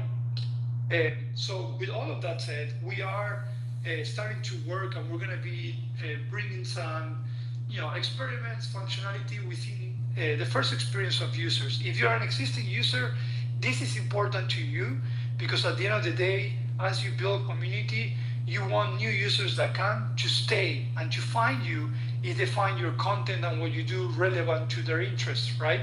So this is important, and it's a core priority for us. So we are going to be bringing a lot of different features and things within the first and even up to the 7-day experience, because we want people to stick around enough to really see the value what Fanbase is about. From them understanding that you can make money, from them to understanding or seeing that they got a lab and suddenly they got 10 cents. And they're like, oh my God, I just made 10 cents. I've been in Instagram for 10 years and I didn't make a single penny. And now I've just been here for 1 day and I made a cent. That's the aha moment that we're trying to drive. And that's why, as part of our roadmap, we're focusing heavily on first user experience. In fact, we're seeing that a lot of people, they don't even know that they can migrate all their content from Instagram and TikTok into Fanbase right away, right? So those are the type of concepts that we're going to be working on and trying to give visibility and bring the user closer to making money inside Fanbase, all right? Besides that, we're also working on finalizing this foundational roadmap. I think once we finish the content creation simplification and the algorithm, we're going to be in a very, very good place to analyze how we're doing, and then we're going to be able to bring some of those larger features that maybe you've heard about it in the past, right? So we're getting close to the objective that we established ourselves at the beginning of the year. I did tell all of you at the beginning of the year that we really need to go through a foundational phase, trying to go back to the basics and get those basics right before we can start, bringing you, for example, more integrations for Watch Party, so we can give you, a more meaningful RTMP. We can go into carousels. Yeah, I know you guys have been talking about carousels and you've been promised carousel in the past, but we're getting there, because if we get the creation simplification and we get that simplified, then we're going to be able to do all these other things, right? So hopefully everything starts making sense, and you know now why I said what I said, but everything has a purpose here in Fanbase, and I think we're in the right direction. I'm not saying that we're going to be done and, for at the end of the year, but we're definitely heading in the right direction, and we think all these features that we're working on and improvements are going to start making a difference. Okay, that's as much as I can say, because there are a lot of other surprises between now and the end of the year, but I'm going to leave those conversations for later on. All right, you know me, I always like to tease. So with that said, let's use the rest of the time to see if you have any questions, any comments, and we'll go from there. All right, let's see. Rama, please kindly, Chelsea, kindly upgrade the Instagram style where most posts can be added. Yes, that's what I call carousel. So we are going to have that. We need to have the creation simplification feature first before we can do that. All right. Let's see, what else we have here? Thank you, Richard, thank you.